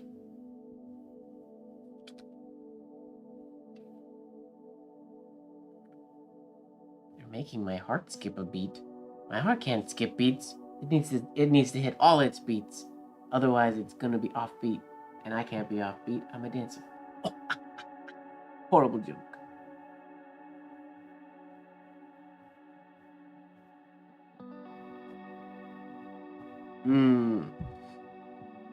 Cold tea. I gotta stop forgetting to drink my tea. I need to set an alarm at like 9:15 or 9:30. 9:20? It says, drink your tea! When I'm in these live videos. Because I forget. Okay. J. We have an abrupt, large low loop here. Much larger lower loop than normally see. Normally it's quite small, and then this one goes large. But it's a large lower loop. Rapid transition to this round form.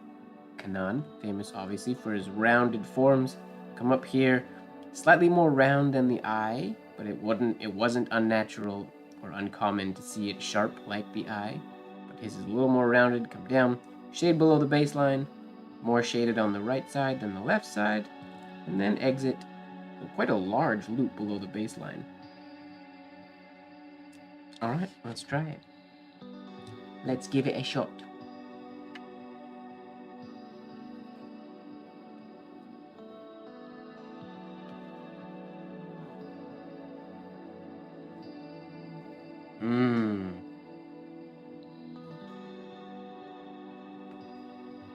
I just need to remember to drink it. That's the problem.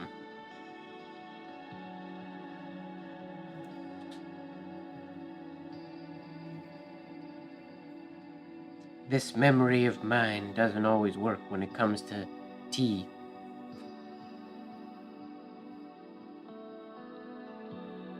Okay, weird shaped second oval here.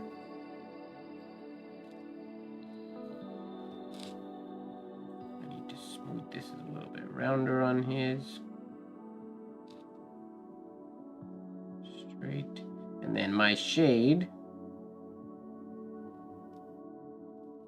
I need to shade on the left-hand side. This is one technique that is way easier, and it's the way I like it to look, but it's way easier from my slow writing days.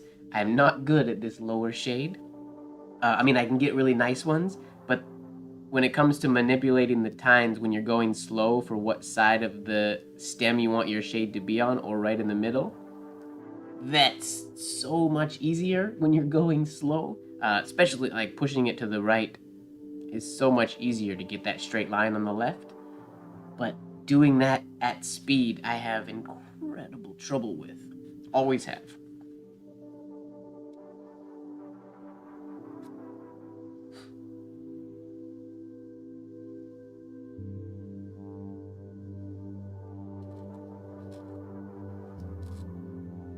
That's pretty close. Now I have even natural transition here. I need to get that abrupt, weird whoop in this specific one to get that weird shape, because his has that kind of weird, right here is a weird shape. Something that I would say looks wrong, but we're trying to do it exactly like him.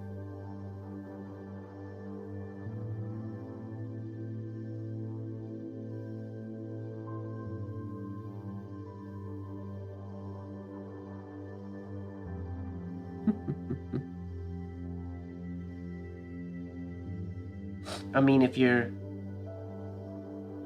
musical, then your name can have treble clefs in it. That it works. Could be like a brand thing.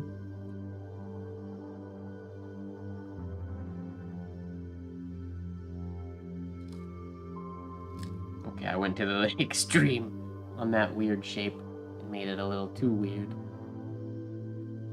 But that's basically what I'm going for.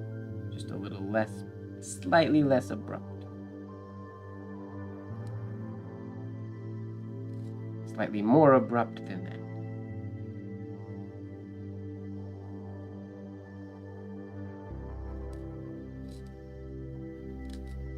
Close. Got nib snappy there. It is a weird shape on this one. I agree.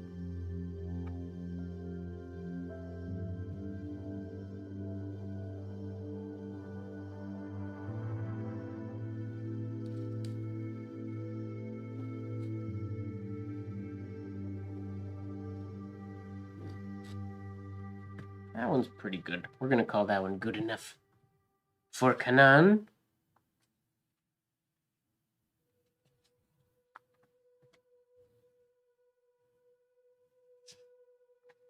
All right. Okay, now Blowzers, another one. It's basically perfect. It is. His is a little more challenging to replicate because this will be much more natural. This is the way I tend to do these most of the time. Super smooth and no abrupt transitions. Super smooth, oval that bisects the baseline, nice natural curve up. curve, and then what makes his also a little bit easier, though it's clean, it has this natural traveling to the right as he goes in, or to the left as he goes into the shade, rather than keeping it straight and then coming up. It was very common to see.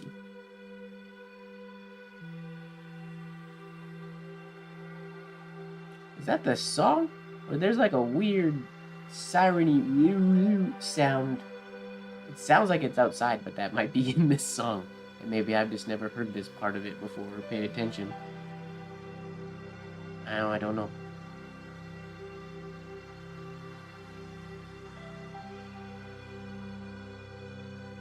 Okay.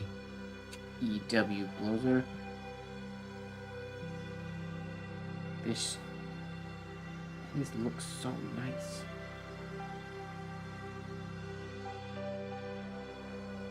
But it should be easier because it does flow more with how I normally write. Difference. There's a transition difference. We have this horizontal oval here, and now the way I end up doing it, I have a quite wide transition. So I do this oval long and then transition into this larger oval before I come down. Whereas Blozer, he starts his transition about here, is what it looks like to me. So when he gets to this point, he's now transitioning, so this shortens, and he ends up going up here. So this ends up having this really nice looking swoop there. I don't know if that made any sense at all, but it's what I think makes it look so beautiful. He doesn't travel nearly as much to the left like I do. He transitions up a lot quicker.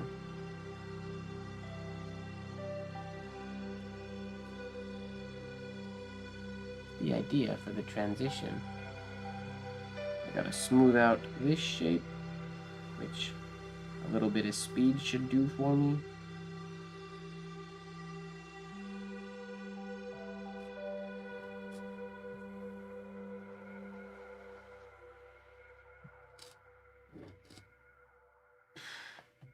That's not too shabby. It's not as smooth as it could be yet.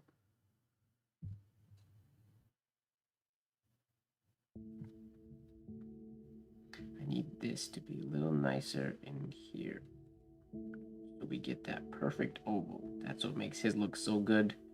And then also there, that's what we want. It's a pretzel with a leg. Yeah. My tail is a little long as well. I could shorten that up a bit.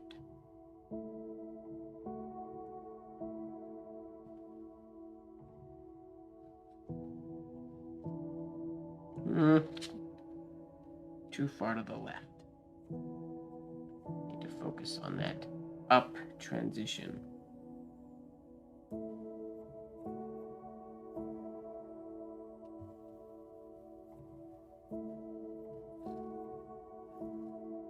When I do the up transition, this looks really nice, but it's from there to there. It doesn't look like what I want. Interesting. So I need to transition up, slightly different up.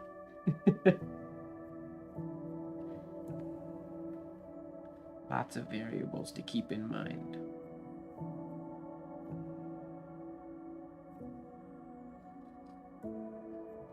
Yeah, there-ish. My shade got messed up, but no, and this looks ugly too. So no, not yet. It felt good. Doesn't look as good as it felt. I like your guys' analogies for what the letters look like today.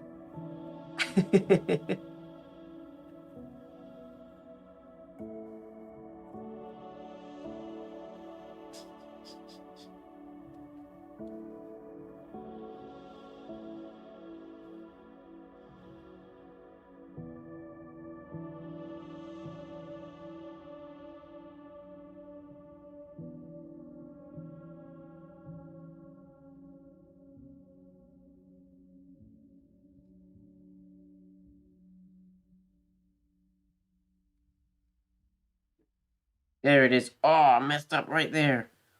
That one felt pretty good, though. Tail is a little long. I mean, blowsers are quite long, too, but I could shrink the tail a little bit.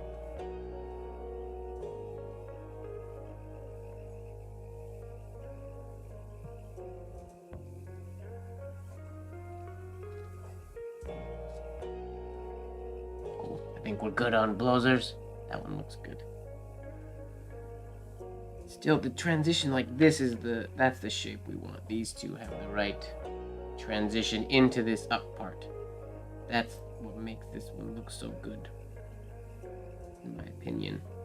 The shade's just a little long though. Alright. What do you got for us, Berensmeyer? Berensmeyer has the same basic idea. He starts with a very long, a very long entry compound curve from the left. Go in curve, not the super smooth. It's a little bit kinked, but that's okay. Kinked there, and then quite round on his downstroke as well. One thing that Berensmeyer does do that I find very impressive, especially in this example, is his left tine is this natural flow, and it doesn't break this curve all the way until this nice sharp point to come up. And his right tine goes whoop. Once it hits the baseline, it rapidly goes, transitions out and then back in again. Very very short, smooth, big shade.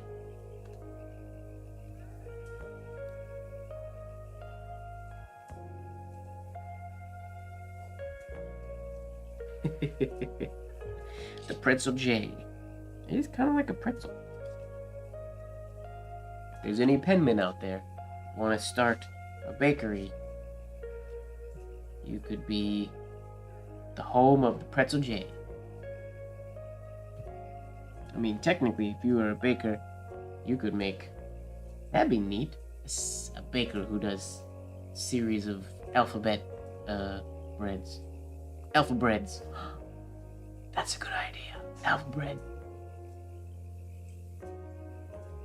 I want to bake and make alpha bread.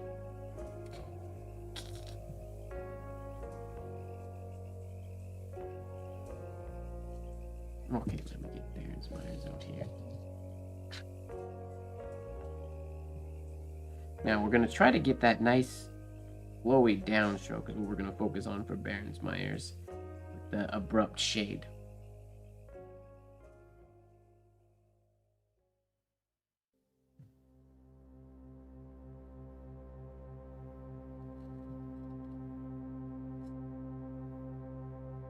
Close. He just gets this much more pronounced, but only on the right time.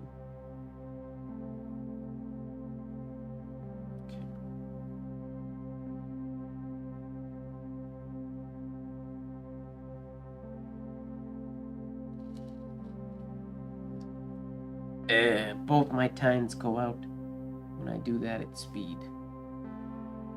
Gotta get better at controlling my time manipulation at speed.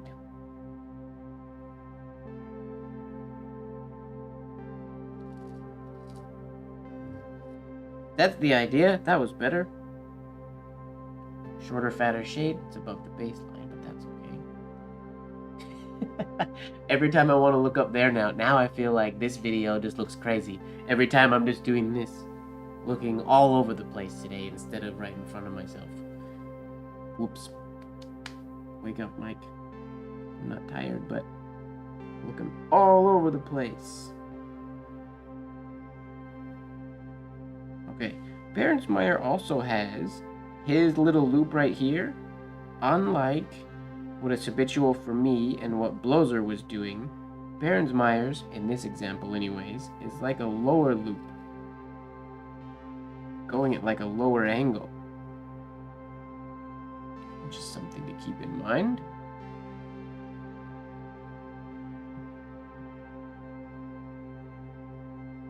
You did it, Marilyn? Nice.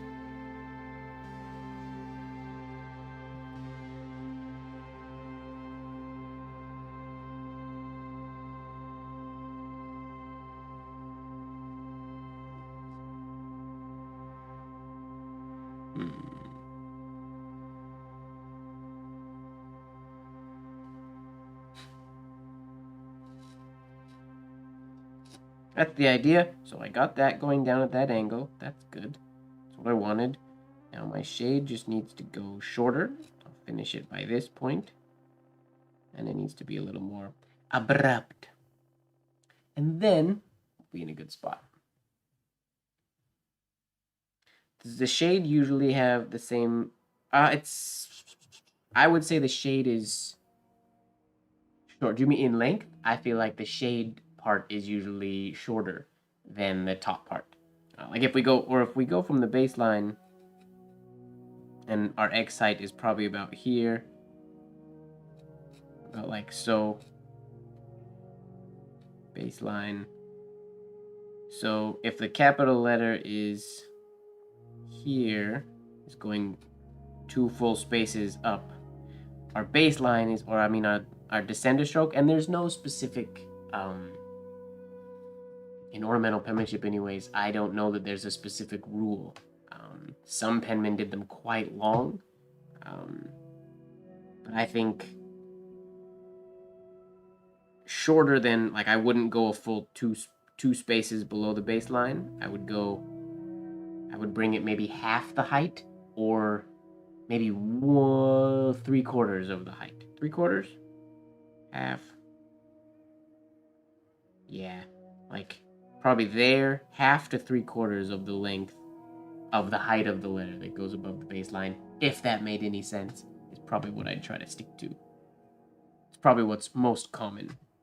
I have a natural tendency of making my descended capital letters way too long, and that's a bad... It's not one of the things that I say, I do it and I'm okay with it. I do it, but I don't want to do it.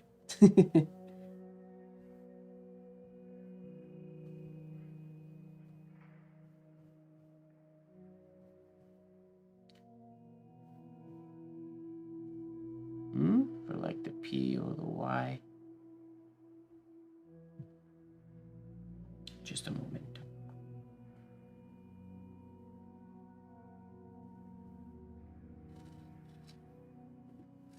Like there, to me, not the great shape of shade, but as far as lengthwise and distance-wise to the overall letter, to me that looks like a more properly balanced J than these other ones that are in...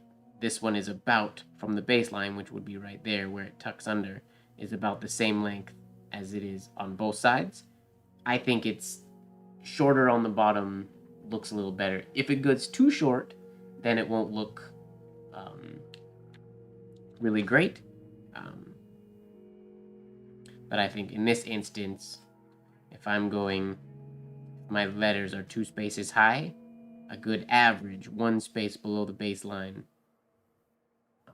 would be a good place to hit. There are, in like traditional Spencerian, there are specific, more so rules, there would be specific rules. I don't remember off the top of my head exactly what they are. But if we do one here, like let me do a shorter one, or I'll try to do a shorter one. Because the issue, if I try to make this any shorter than it is here, keep in mind, I'm trying to make my baseline be this line right here. If I try to make it any shorter, then my shade, like there's no space to get a good shade. You want it to be long enough that it does have room to naturally taper in and out.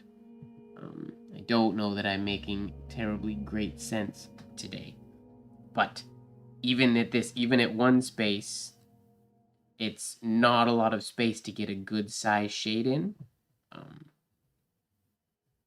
So that's why I kind of mentioned the going 3/4 of the way down, because then that gives you space to taper in and out of a nice shade. Like so. That's like 1 and a bit.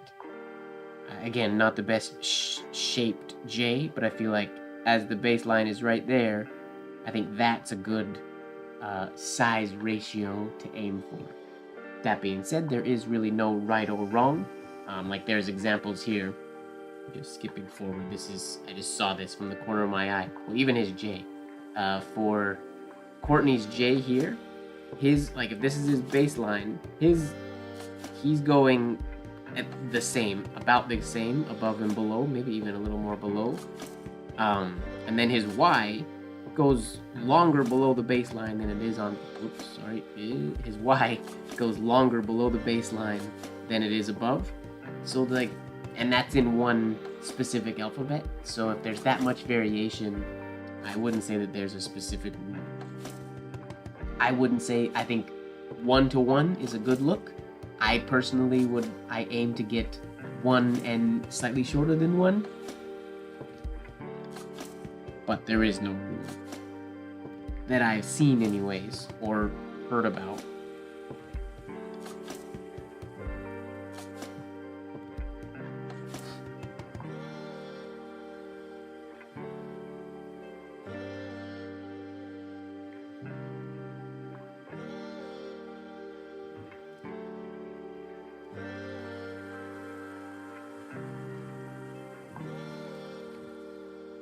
It's very interesting doing this loop at a downward angle. That takes a lot of conscious thought from me.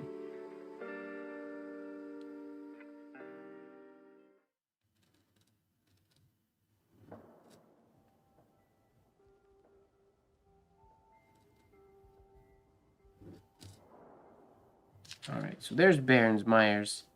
I can't get my shade. I can't get that nice shade shape that he gets. So abrupt. Straight on the right, on the left, and curved on the right. He's very good at that in this instance. Mine end up shading a little more on the right than the left, but not to the extent that he manages. Alright, let's move on to Courtney. Courtney. Francis B. Courtney.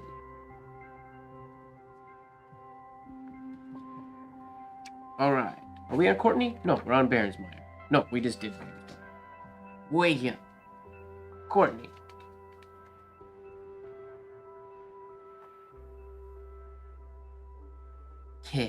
Okay, so this one, he has it. It's like a loop letter connected to his eye. You can see his eye starts, well, technically his stroke starts with the stem of the K on this instance. So we can't really use that example. But this example is boring. So I think we're just going to try a couple, just for fun, doing an I into a J, just for fun. We're not going to worry about exactly how he did it, because it's more of a flourished letter. But we'll try a couple of those. Let's see what we can do.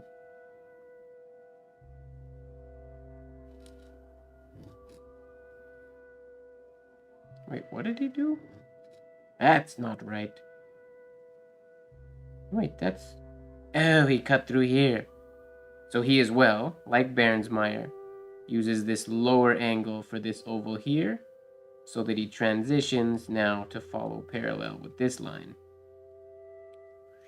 To come up here and come down. Okay. That makes a lot more sense. Yay, accents. I don't do accents on the live all that often, do I?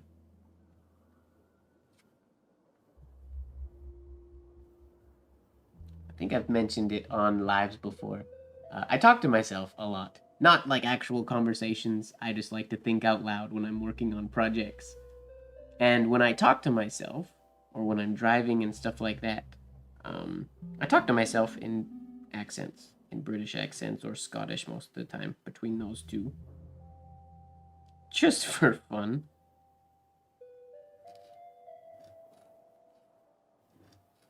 Ooh, that's kind of hard to get that line.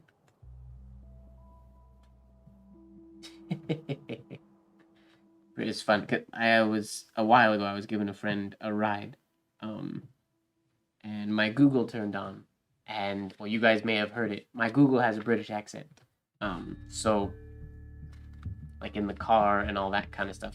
don't know, is it? Yeah, at home too, I'm pretty sure it is. But in the car, when it gives me navigation, it talks in a British accent.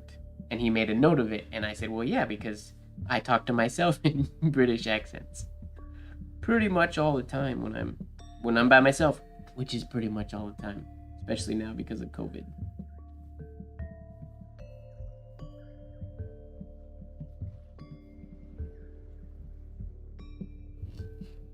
No.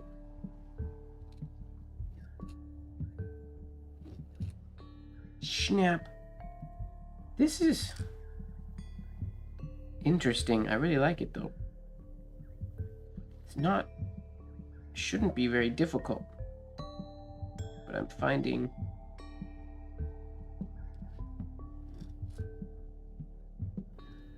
there we go. This could also be made into an infinity letter if we did something.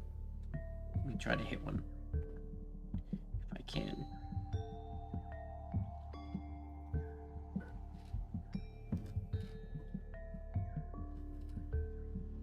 Boom! I made this loop a lot bigger than I had intended. Let me try again, but that hits the infinity look. The infinity IJ.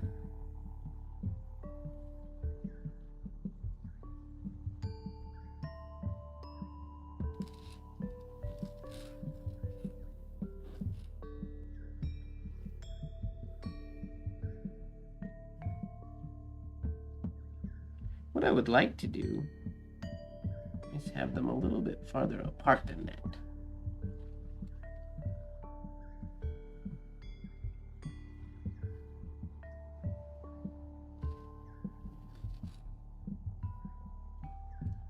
That's what I wanted. I would do the infinity that way with this tiny little loop in the middle.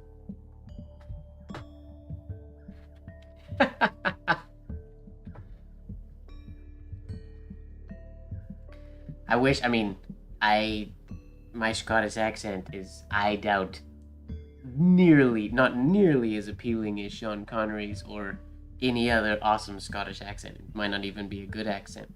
It's just a fun way to talk to myself. Have I called Michael in my accent? So a fun fact about Michael Sull and myself. We pretty much, when we're in person, it's rare that we have conversations in our normal voices. Michael Sull and I normally talk in Scottish accents to each other. Mine tends to hybrid between Scottish and British, and his goes like full on Scrooge McDuck. But that's just how we chat. I haven't talked to him on the phone in a while. I got an email from him actually this morning, but it wasn't written in a Scottish accent. Sometimes he'll send me emails and he'll type with like cut off words and whatnot, so it reads like it's in Scottish. And when he writes to me that way, I reply to him that way. But I'm not really good at writing that way. He's perfect at writing it so it sounds exactly, or so I read it exactly like he would say it. But if I'm being honest, I'm not all that good at typing that way, at breaking it down so it sounds the way it's supposed to. Right, so what we got here, JD Todd. So he's got sort of the same idea. He's back to a more horizontal oval here, going around, and a large, super long shade below the baseline. But we'll try that and see how we can get it to work.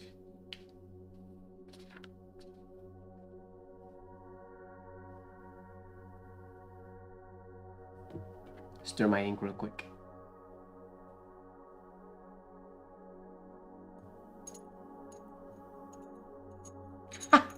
Yay! You sent my video? Which video? Which video do you have? There's a video out there of Mike and I rambling from Iampith, the last Iampith that happened. And my accent that day was not very... I watched the video and it's not very consistent or good. But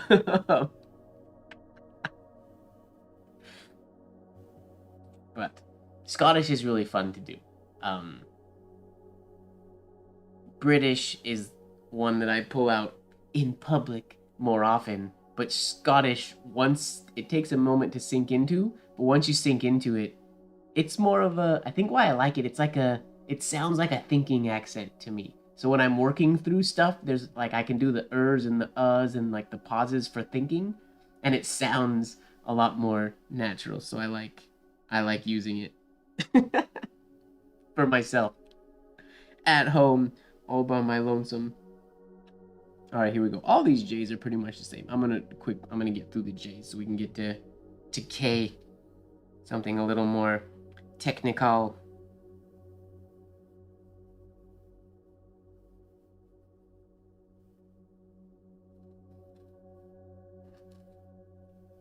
So the biggest thing that I'm noticing that I don't like about my own J's is, yeah, this quick transition into this upstroke. My J's travel way too far to the left. So I need to fix that. Oh, awesome. I forgot that I did an accent there during lunchtime.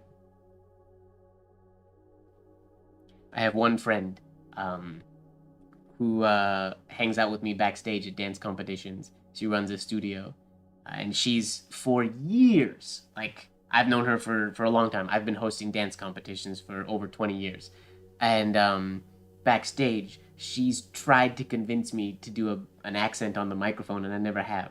And I don't know that I ever will. And I don't have a good reason for not doing it, because I totally could. But yeah, she's been trying to convince me for probably well over a decade now to do an accent on the microphone, and I never have. When she's back there, I'll talk on the microphone normal, and I'll turn it off and talk in accents backstage, but never on the microphone. Again, for no good reason. I think I don't, just because it bugs her.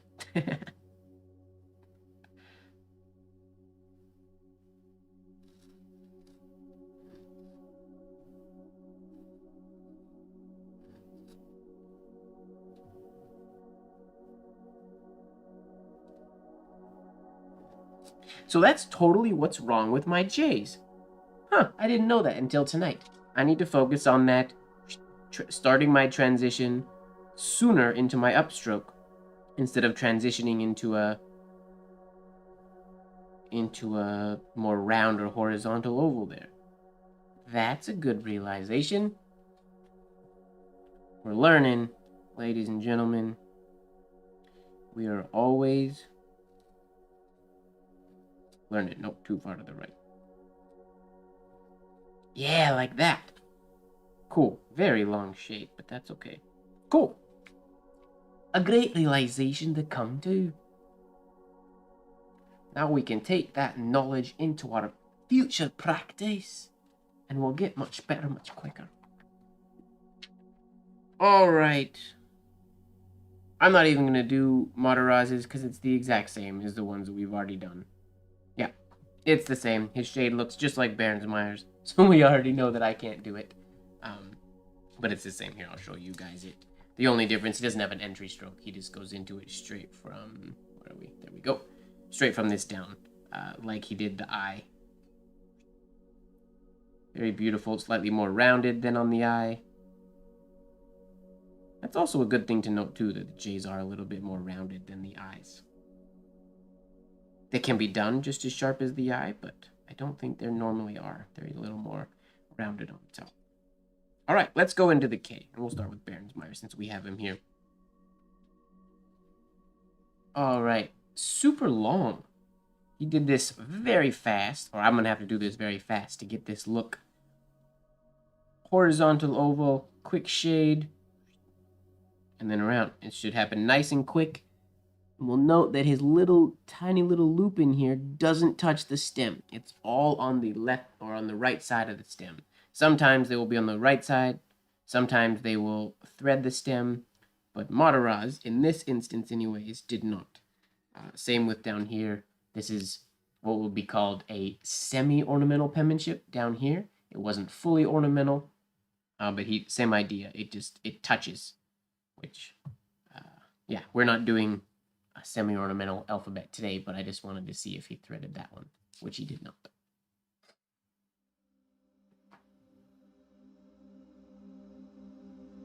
Imagine the top of the J cutting to the right sooner and crossing over on the downstroke. That's what mine tend to look like. Crossing over to the right sooner. Oh, so this part here going... So coming up here is what I'm... Whoops, sorry, I'm out of the frame. What I'm guessing you're meaning is... Let's do an example here. Crossing over to the... Oh, to the right sooner. Wait, let me read your comment again. Cutting to the right sooner and crossing over on the downstroke.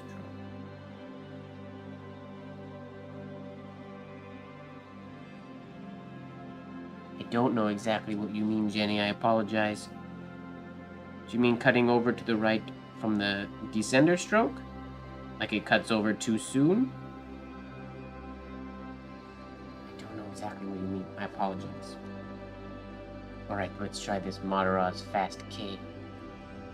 Fast K. I mean, if it was Mataraz, there's a good chance. I mean, most of his capitals were done. Pretty speedy.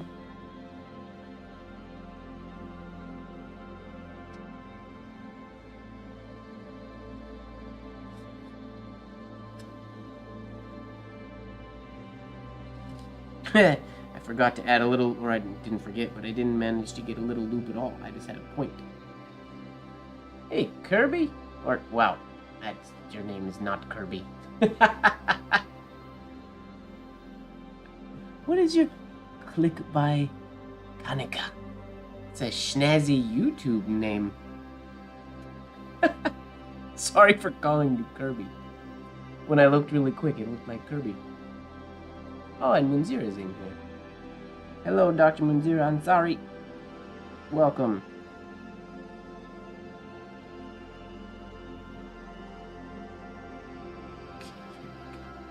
Let's kill one more time.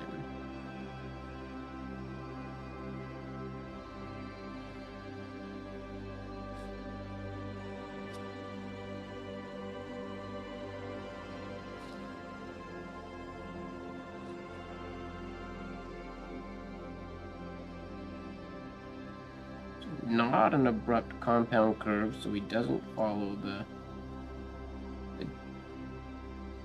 stem angle like I normally would do.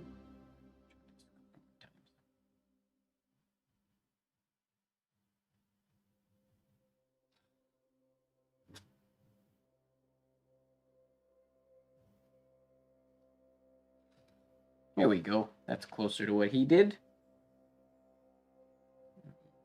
This could be a little more horizontal right there.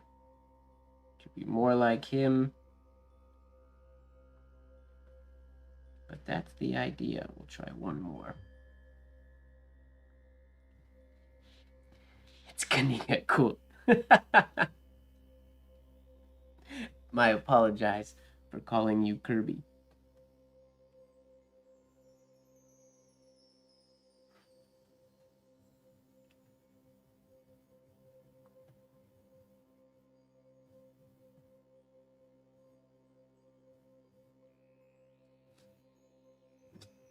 Ooh, that was a good stem shade. Okay, horizontal, tiny loop, and we'll do our exit stroke a little bit longer. There's the idea. Oh, except almost did it right, except this should come down before transitioning into that one. But like we did on all these other ones. But that's all right. Kirby fully loaded. Jenny, you'll have to send me on Instagram, or if you're on the Discord, jump on the Discord server and post your J in there so I can see it.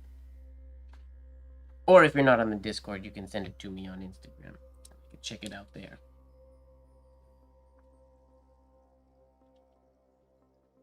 Okay, let's go into Mataraz's L here, shall we? Okay, Monoraz's L is very beautiful. L's gonna take us some time. I'm gonna take some time to try to do the L justice. So, nice horizontal entry. This part, the transition from here up to here, I know I'm gonna have trouble getting smooth and curved enough to look like his. And then his compound curve starts. Shade starts at the halfway point, about where this hairline crosses. Goes super long on the baseline to come around. And then another part that I'll have trouble with is this abrupt dip right there. Dip below, and then horizontal exit oval. Now, some people did this in 2 strokes. It is my belief that Mataraz did it in 1, but it's possible that he did this first one and then started again to get that little loop. But I think he did not stop and continued all the way through. I do not plan on stopping. Getting this long oval into this abrupt dip will be our challenge on this L.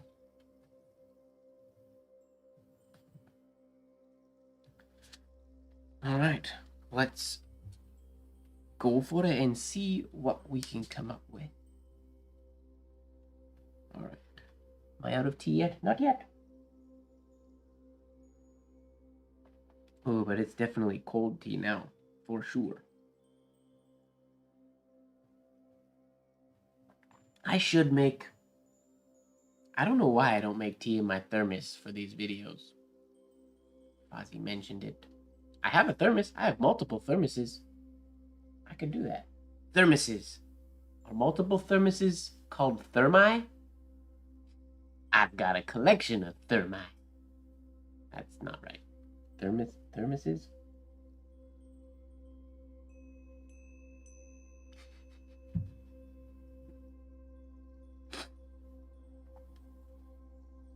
Thermi. Okay.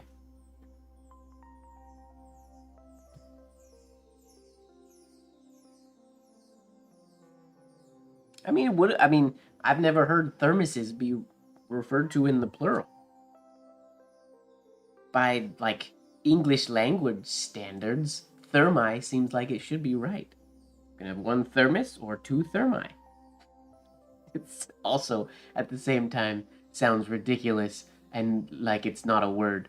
But I kind of want it to be a word.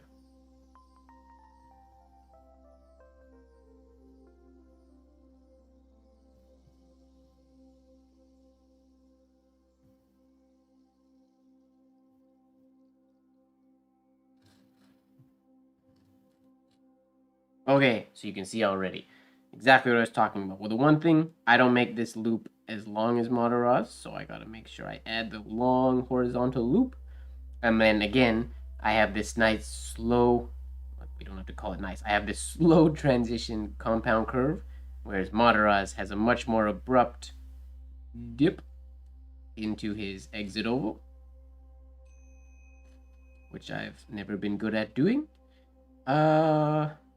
I went a little too low here for Mataraz's standard, but that's not a huge issue. And then this is just a little bit, not a lot, I did decent. Could just be a slightly nicer shape up there. But it's a start. Thermos, plural, thermoses. See, that's English. Way to be boring, English. I wanted it to be thermi. If there was an animal named Thermos, and there was a herd of them, I'm sure they would be called thermi. Maybe not. Oh, wild herd of thermi in their natural habitat.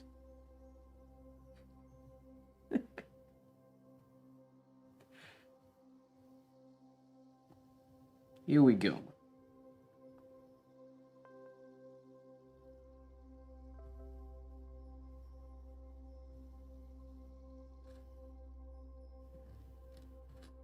No, I did the exact same thing again. I literally did as I was doing it. I was saying to myself, you're not doing it. I did what I naturally do. It's a jungle out there. Gotta be careful. They're Maya in their natural habitat. It's dangerous. They're very territorial. They can get heated. Sorry. I wonder if my neighbors can hear me when I do these lives, because I talk quite loud when I'm talking into the microphone.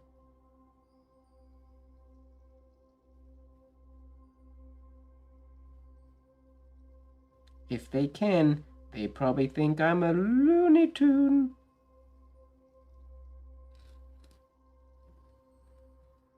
Okay, abrupt.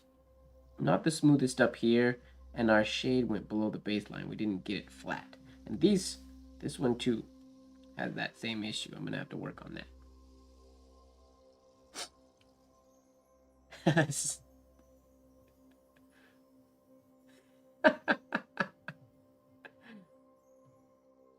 I'm glad that my kookiness brings out laughter. I mean, laughter is medicine. That's a good thing. Says Dr. Patch Adams.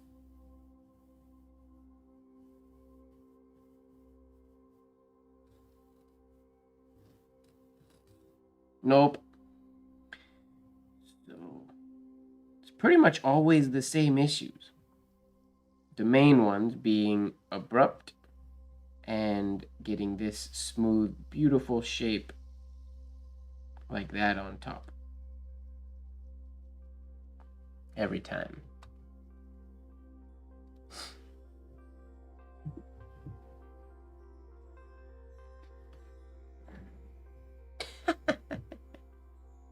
Nice.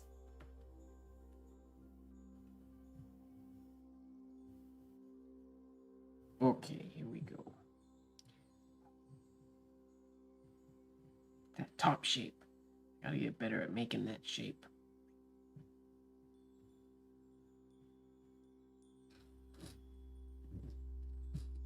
Not like that, you don't. Let's add speed to the equation. Oh, James is still here. Or came back. Alright. Little bit of speed. Seems to be, most of the time today, when I add it, seems to be what's missing.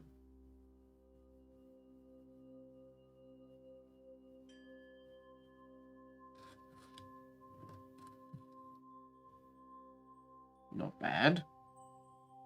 Gotta get a little more, or a little off angle up there.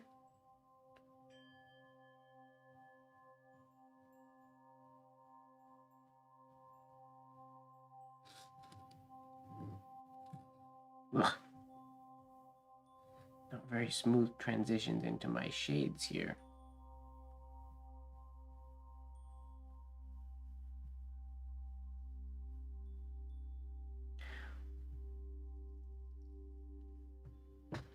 You know what I just realized? We skipped the letter K. I literally did Mataraz's K and then went straight to Mataraz's L. So let's backtrack a little bit, shall we? We didn't do the rest of the Penman's Ks. We got all these J's, and then I literally wrote 4 Ks, and then moved on to L. Whoopsies. Well, Lori's not here, and she hasn't been commenting about the L, but we're gonna put the L on pause on the back burner, and we're gonna go back to K because we totally skipped. Whoopsies! All these other Penman's Ks. Okay, we talked about this one. We looked at it. I'm not going to do this variation of the K. We can just do all Mataraz.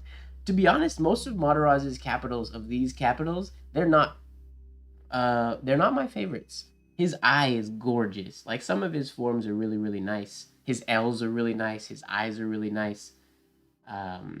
U's are really nice. But these He was not who I would pick of this specific example of capitals. Some of his letter forms maybe, yeah, but a lot of his are not the ones that I would pick as my, like, targets. I mean, none of them are bad, but all right. JD Todd's K. This K is cuckoo. I agree. I'm not gonna try to replicate it like he did. I might do it a couple times just for fun. The weird part to me is that, yeah, it's sitting, or the shade, because of how we wrote it, is sitting quite a bit above the baseline, which is the same way he did the H up here, so that makes sense. But he comes down, abrupt, up, shade, and around and down below the baseline. So that's the one we'll try that a couple times, but we're gonna try to replicate more so this one. Same entry oval, very similar to Madaraz. Same stem as Madaraz. Now, he has a more abrupt compound curve here than Madaraz's. Madaraz's came from horizontal, and then he puts a shade on his lower part, and then he finishes almost in a circle, like he's outlining a dime or something like that. So, let's backtrack. I got my brain all in K mode. Is that the K from Nick's Lupfer scrapbook? Oh, the weird wonky one? Maybe. I don't know. I'd have to look at Nick's Lupfer scrapbook again.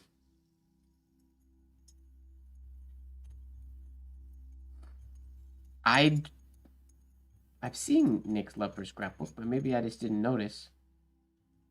I have no memory of seeing this K or this even entry loop like he did on the H prior to today. That's not to say that I haven't seen it. There's a good chance that I've seen it before and just didn't register because I was paying attention to other things, which happens quite often. I'm observant, but not that observant. Okay. Oh, this is weird.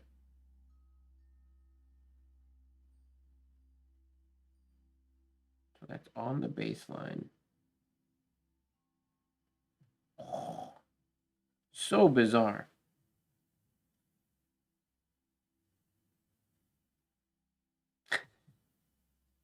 Oh, and it breaks. I stopped right here because it breaks one of my rules of how it's a rule that I don't know that I rarely break it. This line compounds twice.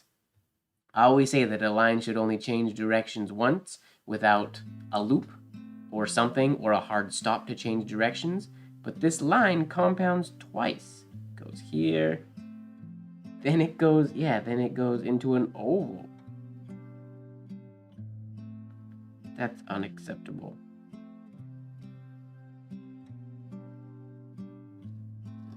To there. And that should be that needs to be higher. Wah. Bizarre. Cricky. Crikey. I wish I could do an Australian accent. I really, really, really do. I'll get it one day, but I cannot do one at the moment.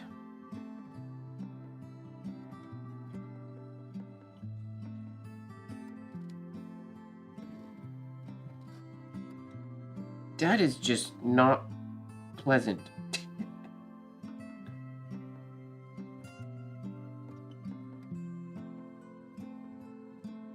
Why does that feel so weird?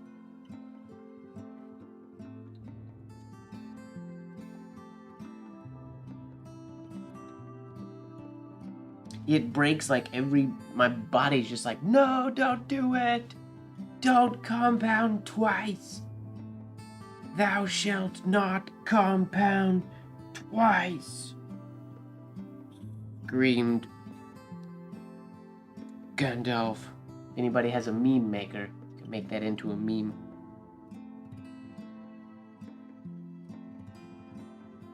Interesting. I'll have to take a look at it. Or send it to me on Instagram so I want to see.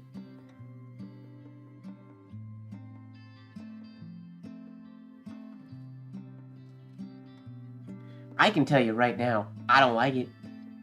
I do not like writing it. That feels so strange. This has to go curvy more before it goes up. Yeah, I don't like writing it at all. I'm being like a stubborn little kid. No, I don't like broccoli. You never tried it. I don't like it. I know I don't like it. I don't have to try it.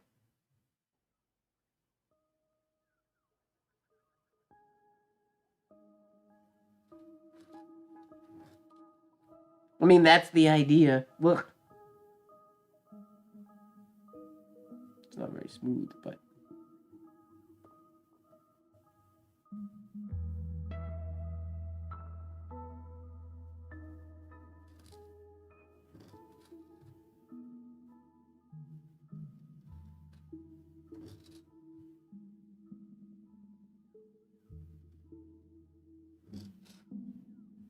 Nope.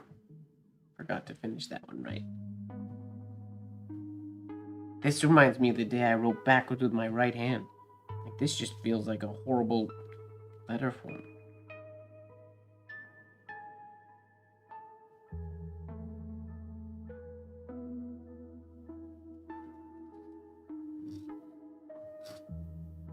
Like, that's weird. Looks like a tangled ribbon. It looks like a mess. It's what it looks like. Looks like Mike doesn't know how to make good letters.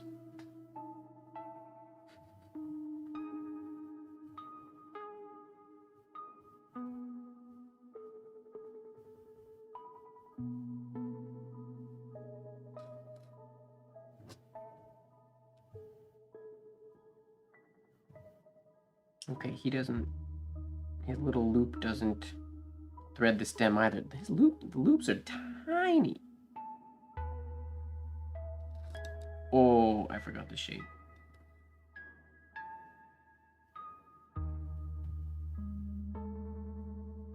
Okay, his other K is not nearly as weird or challenging. Ugh. Let me fix that lower shade, that second shade real quick like. Get a shade in there real quick like. Fix it up so it looks all pretty like.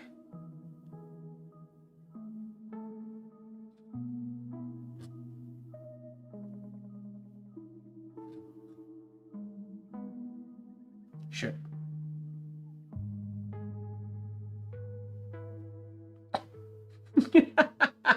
Every time I try to go back and write this first K, and every time I do it, it's like my brain has a brain freeze. When I get to this, I get lost. What are you trying to do? That goes against everything we've ever taught ourselves. Are you sure you want to do that? These exercises are unlearning years of penmanship and making me a worse penman.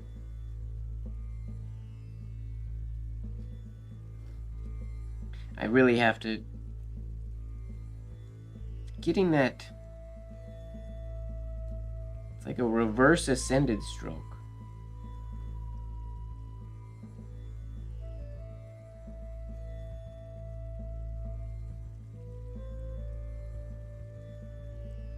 If you found it on Nick's feed, click the post, click the share, and share it to me on Instagram. And then I'll open it and put it in front of the camera. And then you guys can see it too.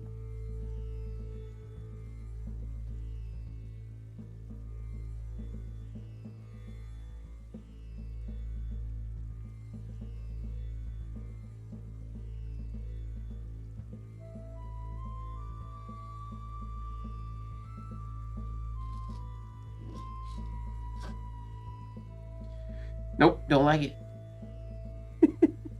I just don't like it.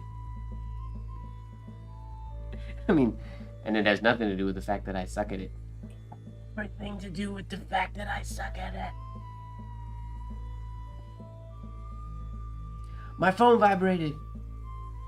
That might be James. Let's find out. Instagram. Messages. James shared a post.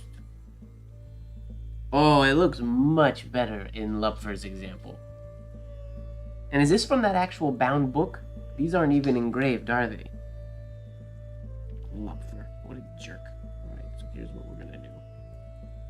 I'm gonna screenshot this so I can make it, so I can rotate my, whoopsies. So I can rotate my screen for you guys. Let me crop it real quick like. So you guys can get a good shot of this here word. The word is kindness. Rotate screen. Boom.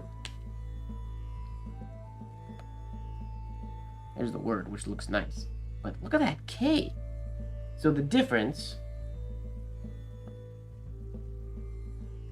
he goes much bigger. This part is the weirdest part for me. That would take a lot of practice, because I don't think I've ever looped. Yeah, you don't do that to the left in ornamental penmanship pretty much ever. I like how his flow here feels a lot more natural than Todd's does. I mean, it's the exact same thing. Who got it first? Todd or Lupfer? What do you guys think?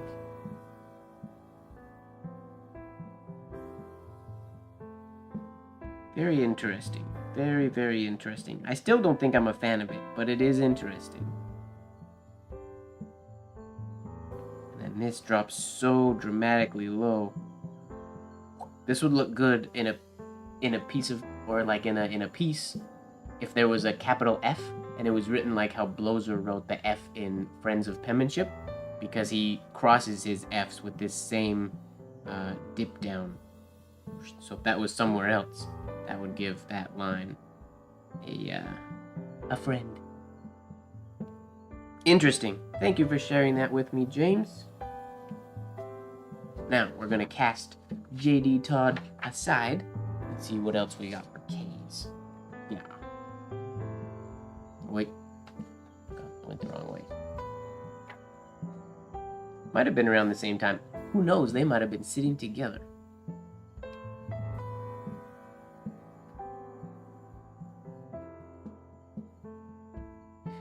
I'm gonna read James's comment out loud. You wrote it on your feed and commented on how you weren't a fan, and Skylar goes, "Why the F not?" Straight up, every letter form that I dislike, the one that comes to mind first is Mataraz's freak capitals. His X, I don't like it. I think it's terrible. And straight up, I'll fight Skylar on that letter. Everything that I don't like, Skylar will be like, "That's my favorite letter." Always. Every time.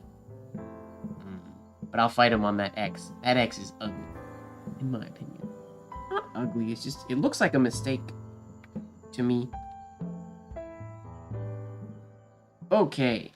Now, we're gonna do this one just to change it up, so we're keeping things interesting. This one is very similar to what we were just doing. It's not a great, not a amazingly executed K, but it's very, very similar to JD Todd's second version without the shade. But we're going to try to do this one just to get a fun doing a K with a Z shade. I'm not going to keep going into the I and the J. I'm just going to do compound curve into the Z shade and finish on the baseline, and then I'll do the ending stroke of the K. For fun. We won't be too picky about this one. He loves that K. He loves every form that's different. And I mean, the K, I don't dislike that K. It's not my favorite K. I don't dislike it. As much as I dislike the X in the freak capitals. I don't have hate for Lupfer or JD Todd's K. Now I'm curious if they were actually, if it's one of them were like the innovators of the letter and they were copying each other, or I don't imagine they both had the unique idea. I'm assuming they were copying somebody, but I could be wrong. All right. What am I doing? Oh yeah, compound or Z shade. Glide sheet.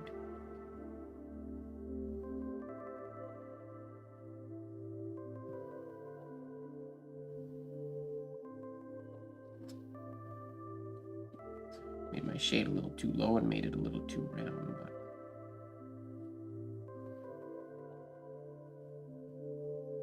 okay, let's straighten out that Z shade a little bit.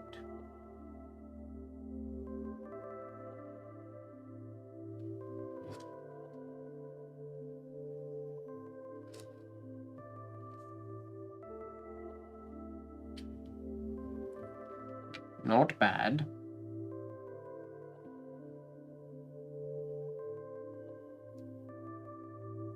It might be like your G's, Marilyn, but I mean, that's a very unique idea. I have a feeling that, yeah, either one of them was copying the other, or they were both copying another example, or a letter form based off of like an older European style of lettering or something. I feel like that idea had to come from somewhere, because it's too weird. I think if it was happening simultaneously, that's incredible. I don't think so.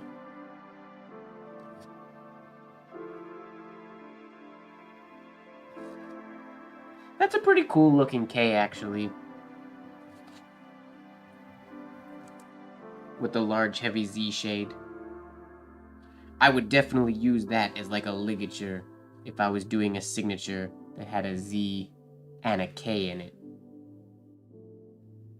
Oh, check it. You could totally do... Wait, let me get a new sheet of paper.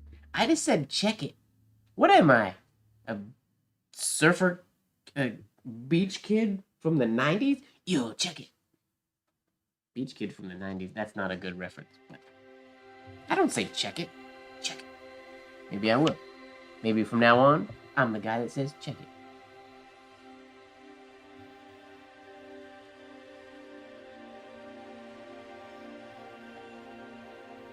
You could definitely use this. Wait. Could you use a W stem for a K? Yep. I mean, if you can get away with this one, then you definitely can for a W. Because, I mean, any stem, like the W or the M, which is just like one of these guys. Whoops. Either the shade being low. If you're going to do it for the K, my instinct... Because here's the two...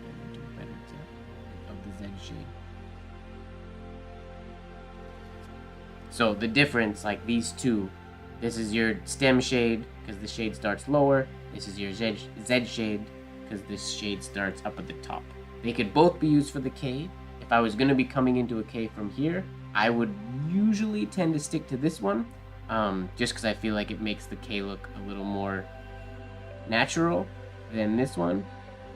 I think this one tends to end up looking a little bit more unique, and this one keeps it looking like it has a standard stem. And that's the same sort of, not rule, but it's the same principle I follow with the W. If I was going to do a W, you can do a W off of a full-on reversed oval shade, but I tend to keep the W off of a stem shade, even if I'm coming into it with a reversed oval. But what I was thinking, I could do, not infinity, but I could do a connected, may not work, we're going to dive in without even practicing it. We could do a connected ZK,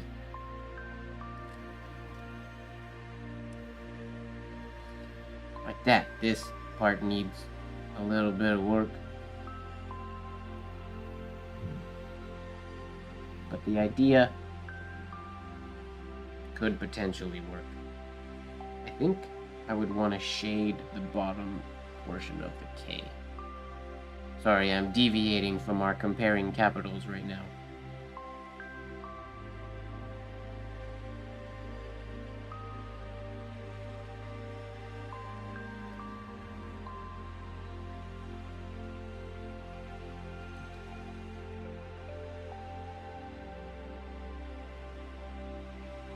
Okay.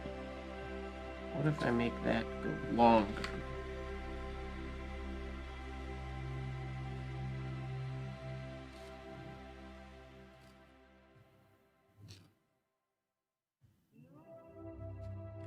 pretend that has a little loop in it like it's supposed to. That's kind of cool. Ideally, this would be either following this parallel or it would go up and this would connect through in there. But it's a neat idea. It's a cool ZK monogram, and one, now I just have ideas in my brain. This might not look good, but I want to try it.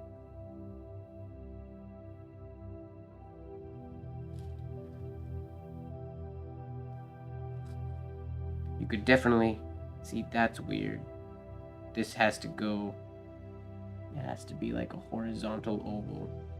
So I don't know if that would look, it wouldn't work as a monogram, I don't think, just because this shape is really weird.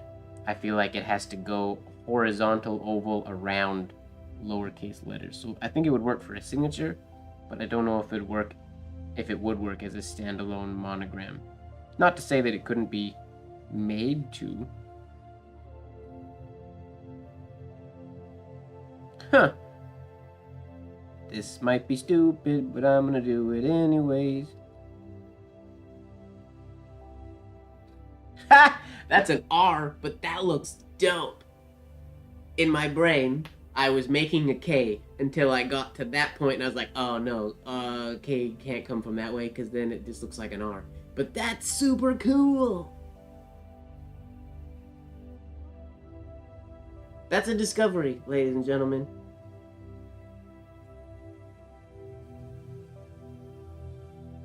That is a discovery.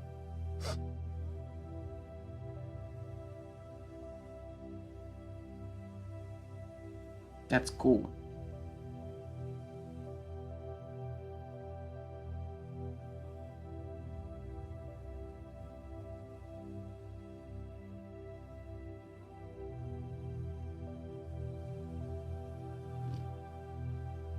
Yeah, whoops.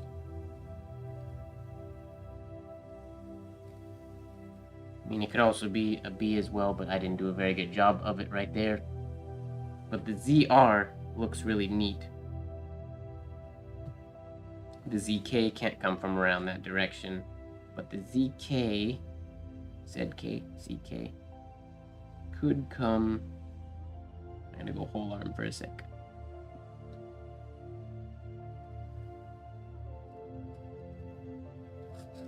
Yeah, a ZK would have to go all the way around this way, and this would fit inside, and then it would have lowercase letters inside here.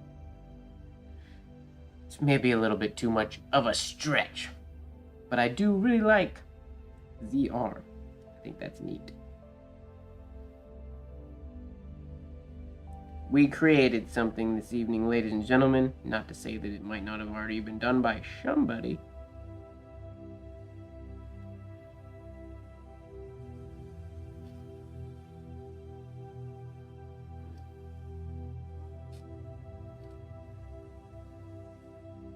Could use some refining. I wonder.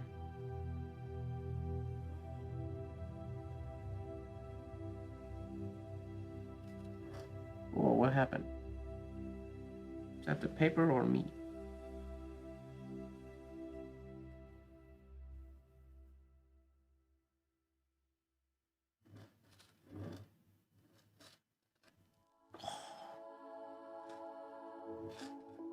Darn you, nib catch.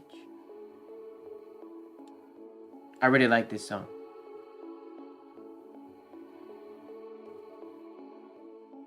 It reminds me of a song from a movie, and I can't remember which.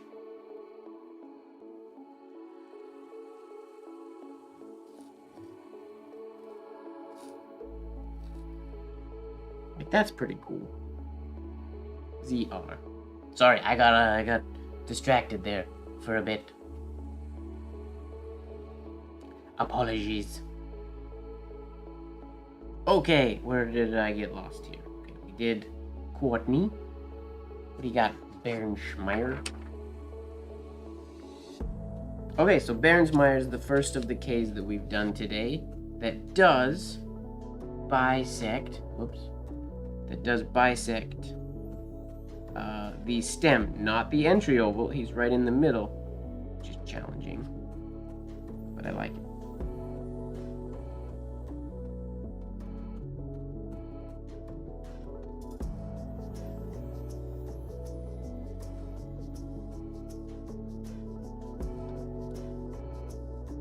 Oh, he goes really long up here. Whoops. He takes his stem all the way to the top.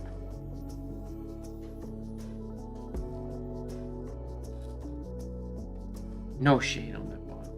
Whoopsies.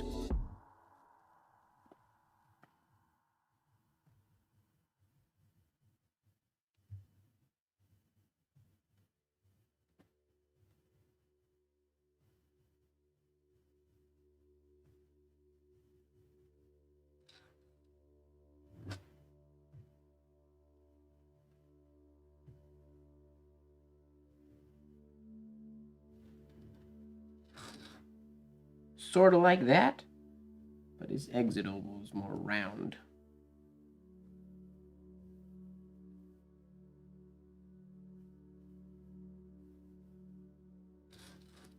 Whoops. I think my page is oily a little bit.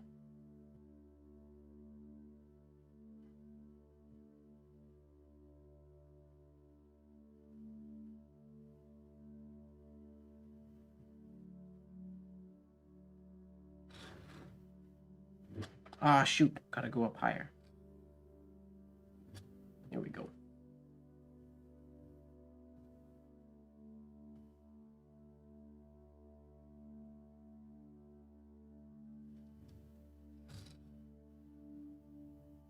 That's the idea. He's much cleaner in this area than I am. He has a nice sharp point up there. I don't hear any music. What happened? Craving chocolate. Oh, now I want chocolate. Uh-oh.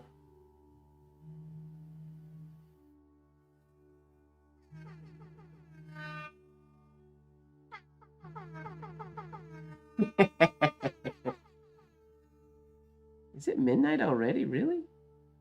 Weird. Doesn't feel like it's midnight.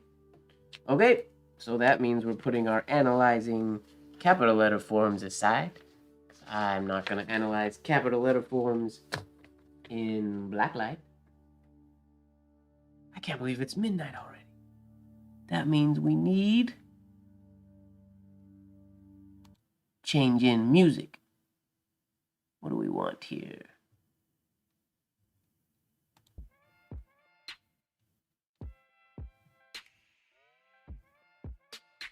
Okay.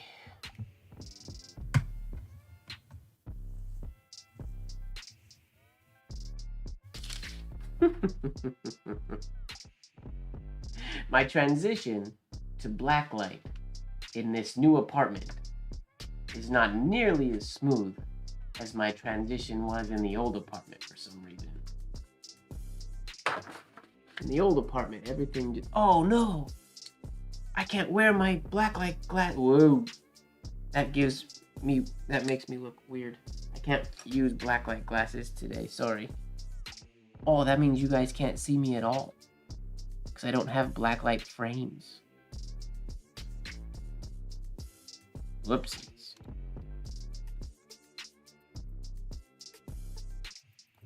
There you can kind of see. Oh, and I froze the camera.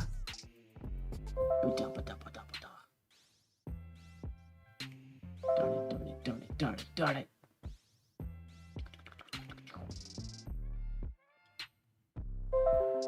There we go. We're here.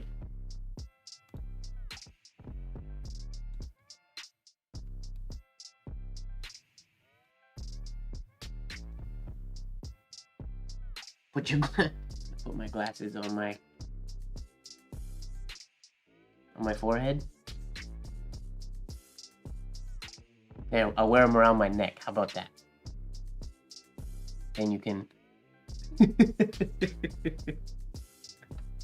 Alright, how we doing here?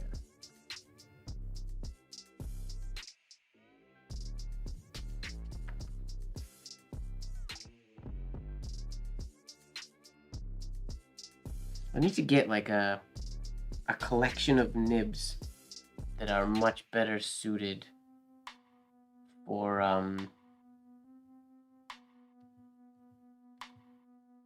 blacklight paper, because I've been writing with such sharp nibs lately.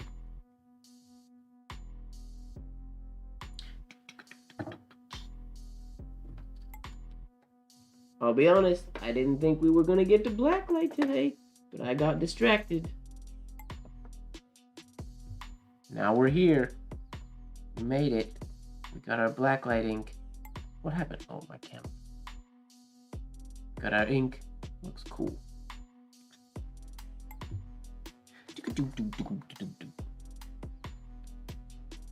Throw got some eyes. Oh yeah. I need to get some just blacklight frames. Maybe I'll just buy some cheap sunglasses and push out the pop out the lenses and spray paint them so they shine in blacklight. Just for night like this. Alright, how's our lighting looking today?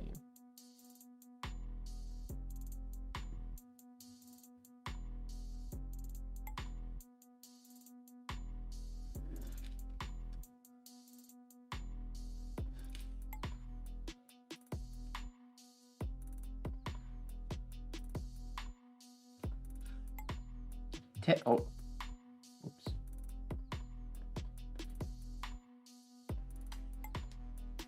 Yeah, I'll do so. I'll get my Ross on and brighten my teeth way too unnaturally bright.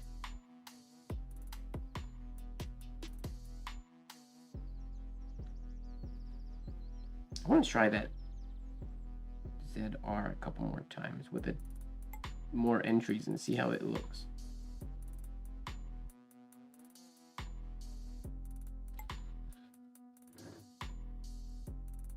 Oh, I forgot about that part.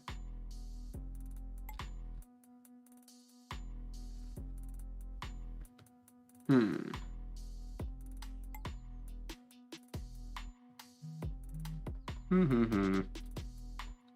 out a little bit.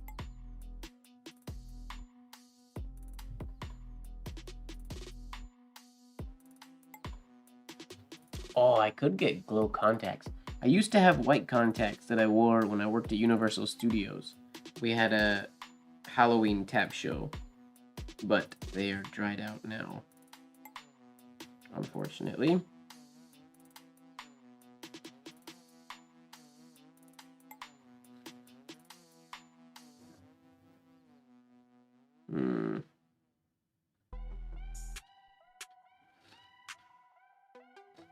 I need a better way of doing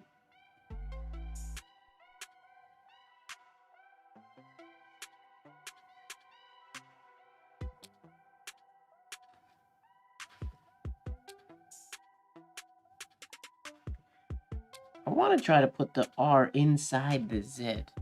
See how it looks. It might not look good at all, but I'm curious if I can get away with doing the Z here.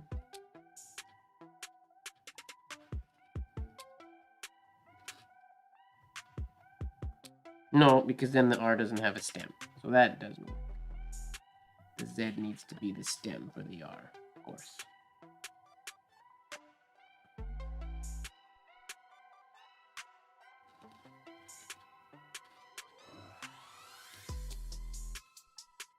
Nope, too many moves.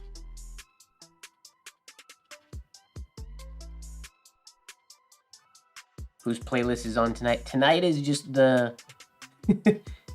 I looked up the terms hip-hop and dark on the... This is the original Midnight Live, Blacklight Live playlist that we use. Dark hip-hop, apparently. Doesn't really sound all that dark, but...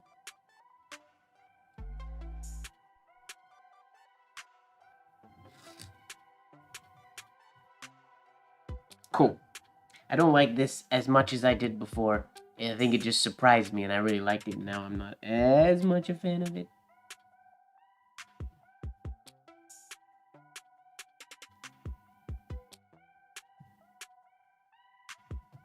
Yeah, back in the day, 25 weeks ago.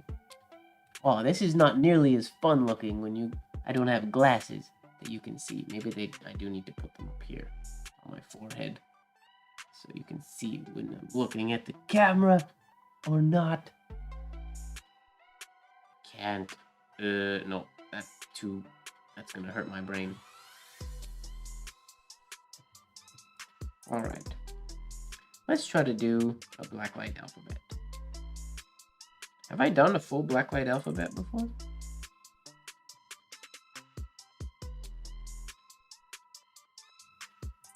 Oh, when I the days when I was messing with OxyClean, yep, and my hands were crazy glowy.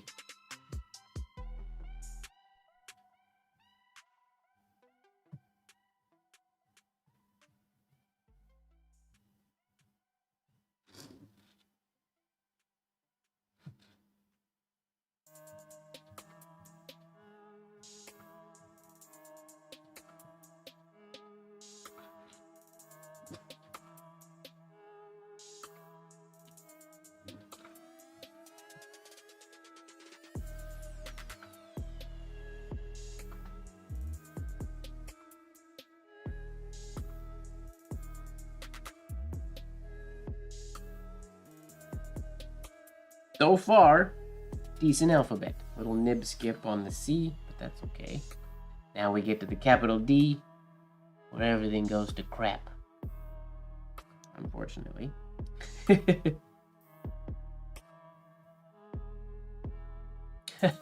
Do I have? No, I don't have any glow-in-the-dark accessories.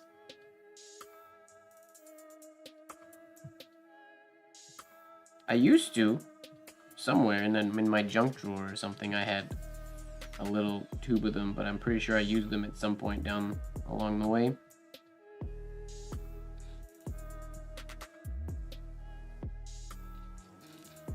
Oh, not a terrible D.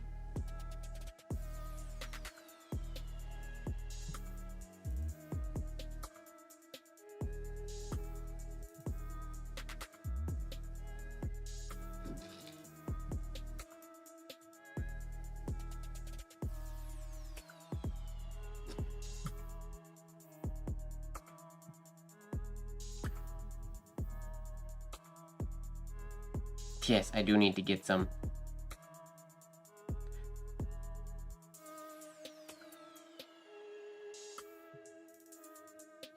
A, B, C, D, E, F, G.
Should I try the new fancy cake?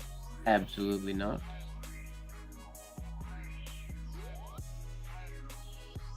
This is the quintessential Blacklight Live hip-hop track.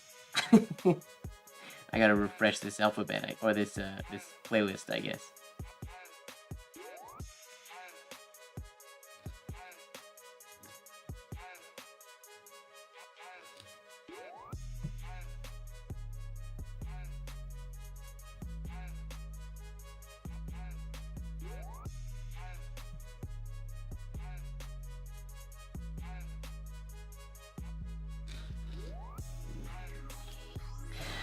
So far, this has been a very good alphabet.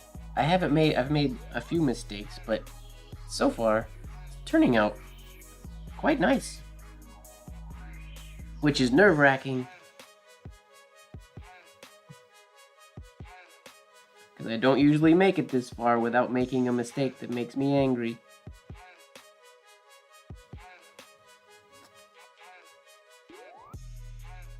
And this is usually where things start to go downhill.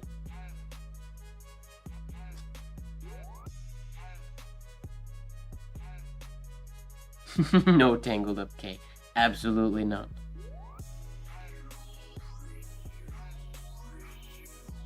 Something's happening to my hairlines. I think the paper is a bit oily down here.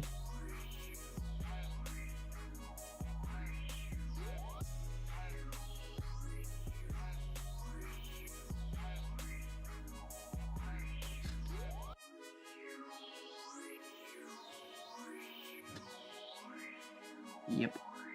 My ink is acting funny. Darn it.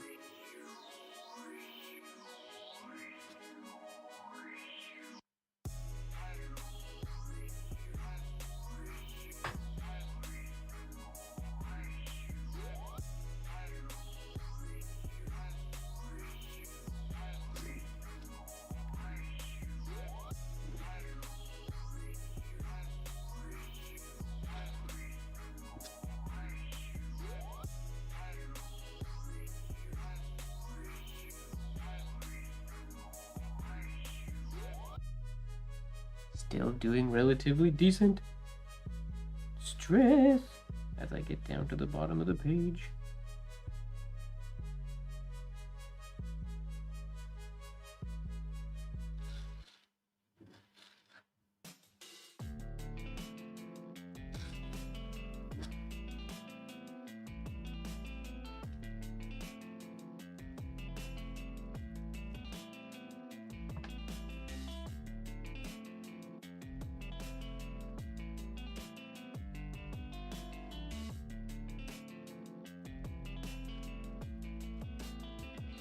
Come on, hairlines. My nib is touching the page. I can feel it.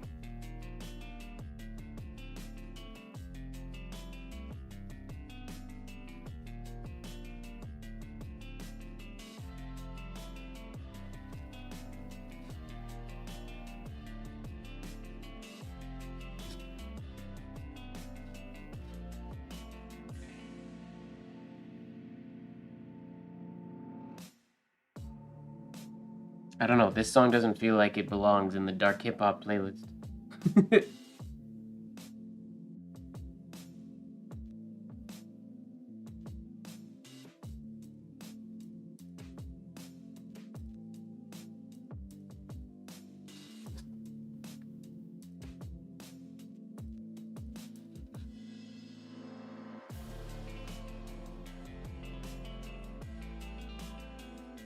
Oh no. Bottom of the page. Risk.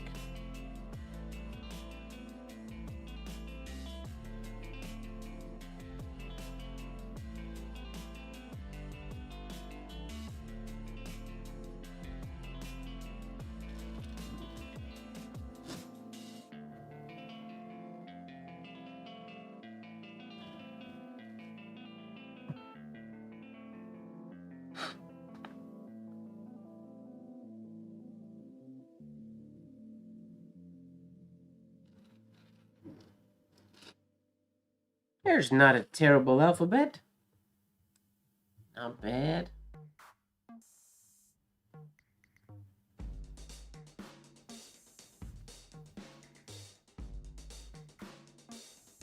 I think that's my first full black letter alphabet. I think.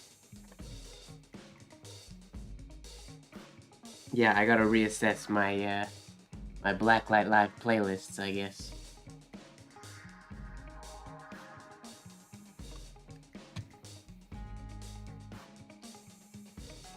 I think.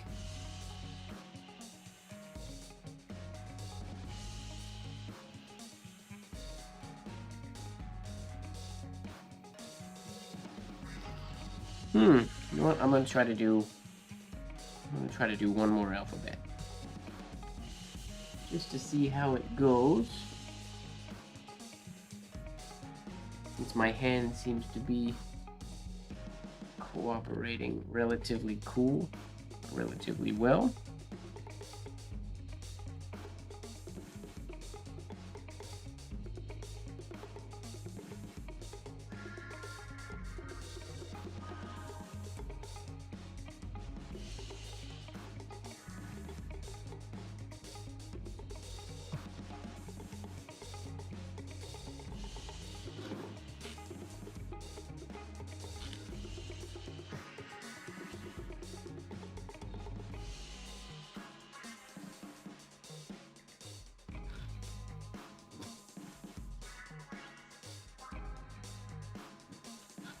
I should be able to do a good alphabet after spending so many hours sifting through the business educators, putting together that alphabet archive.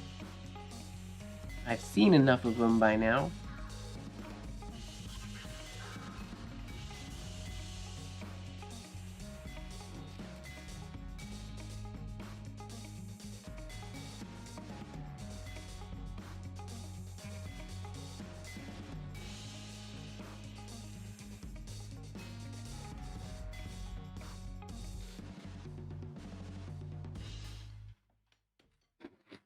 Ugh. Ruined it. Darn it. I gotta fix my capital D one of these days.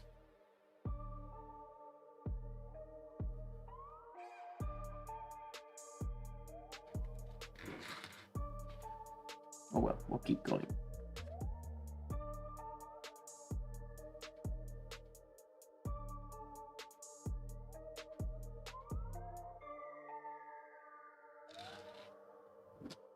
Whoops.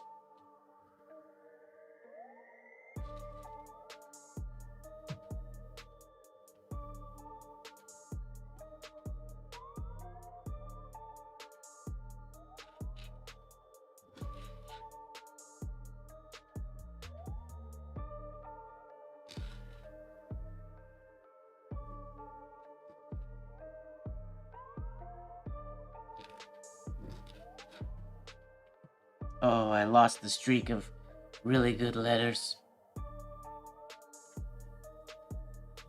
Now you can tell that as soon as I make one mistake, I never really care as much. Unfortunately. It's hard to get the focus back. Or the pressure.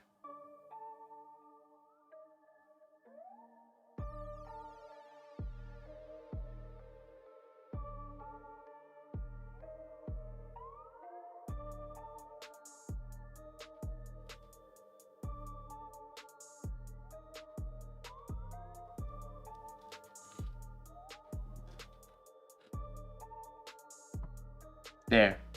We did the stupid K. I didn't do a very good job of it though.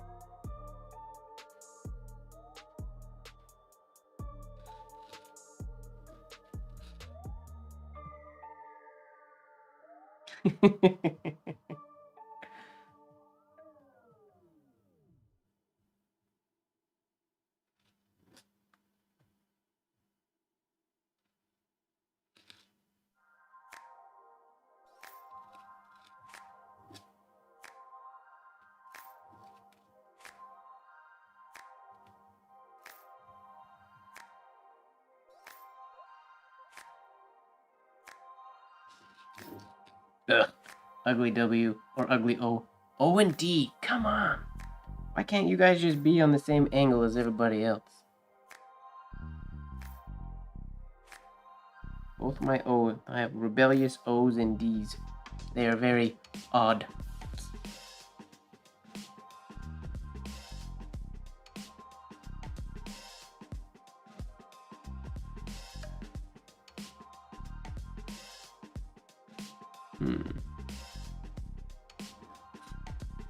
Nope, ugly P.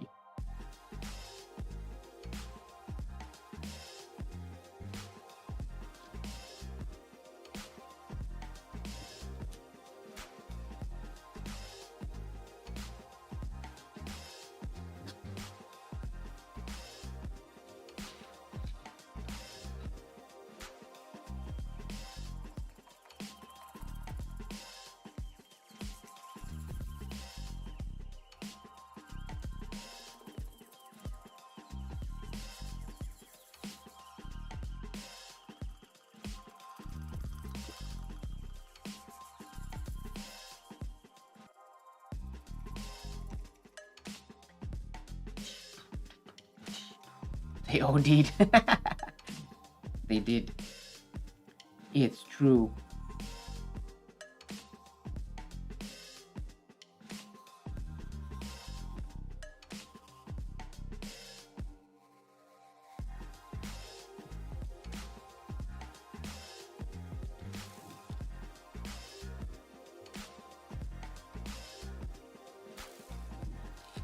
Oh, lost my hairline on the bottom. What's that about?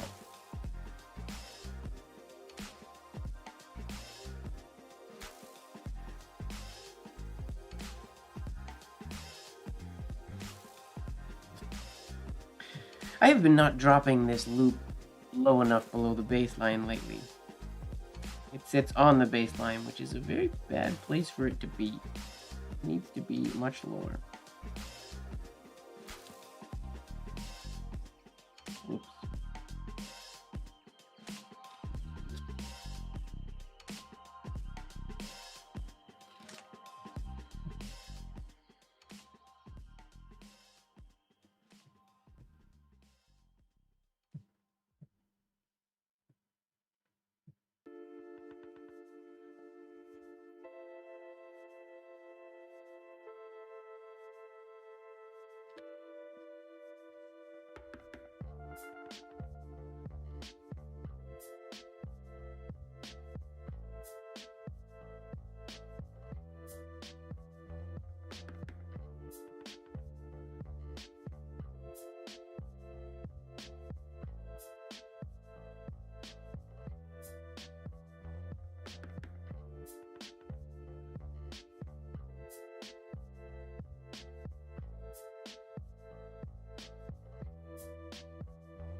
That might be one of the best times I've ever written that signature.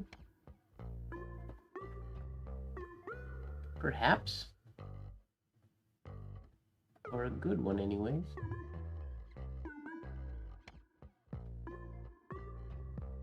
Glow.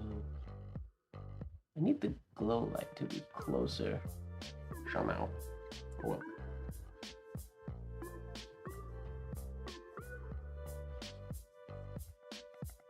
Well, ladies and gentlemen, I do believe I'm gonna end this live here. Oh, YouTube is giving me a warning.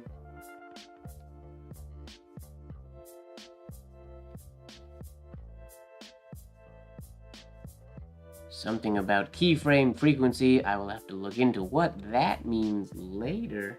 Because I don't know what that means. But it's a YouTube error. So I'll try to get that fixed. I do apologize that I don't think the live chat is working. But hopefully that gets turned on. I'm going to contact YouTube and see if they can tell me what's wrong. But I think I just kind of have to wait until that ability gets turned on again. So I apologize. Thank you very much for hanging out with me today, everybody. I think next week I might take a break from the breaking down capitals and do something else just to change it up. Have a different theme or idea, but we'll see how I feel. I'll let you guys know as the week progresses. If you're not subscribed, consider clicking that subscribe button and hit the bell icon so you get notified when I go live or when I post new videos, because I do have some YouTube content coming up relatively soon. Just gotta do some editing. And yeah, make sure that you are falling in love with the process, ladies and gentlemen. And don't forget that life should be just a bit of silliness, really. Bye-bye, everybody. Have a great week.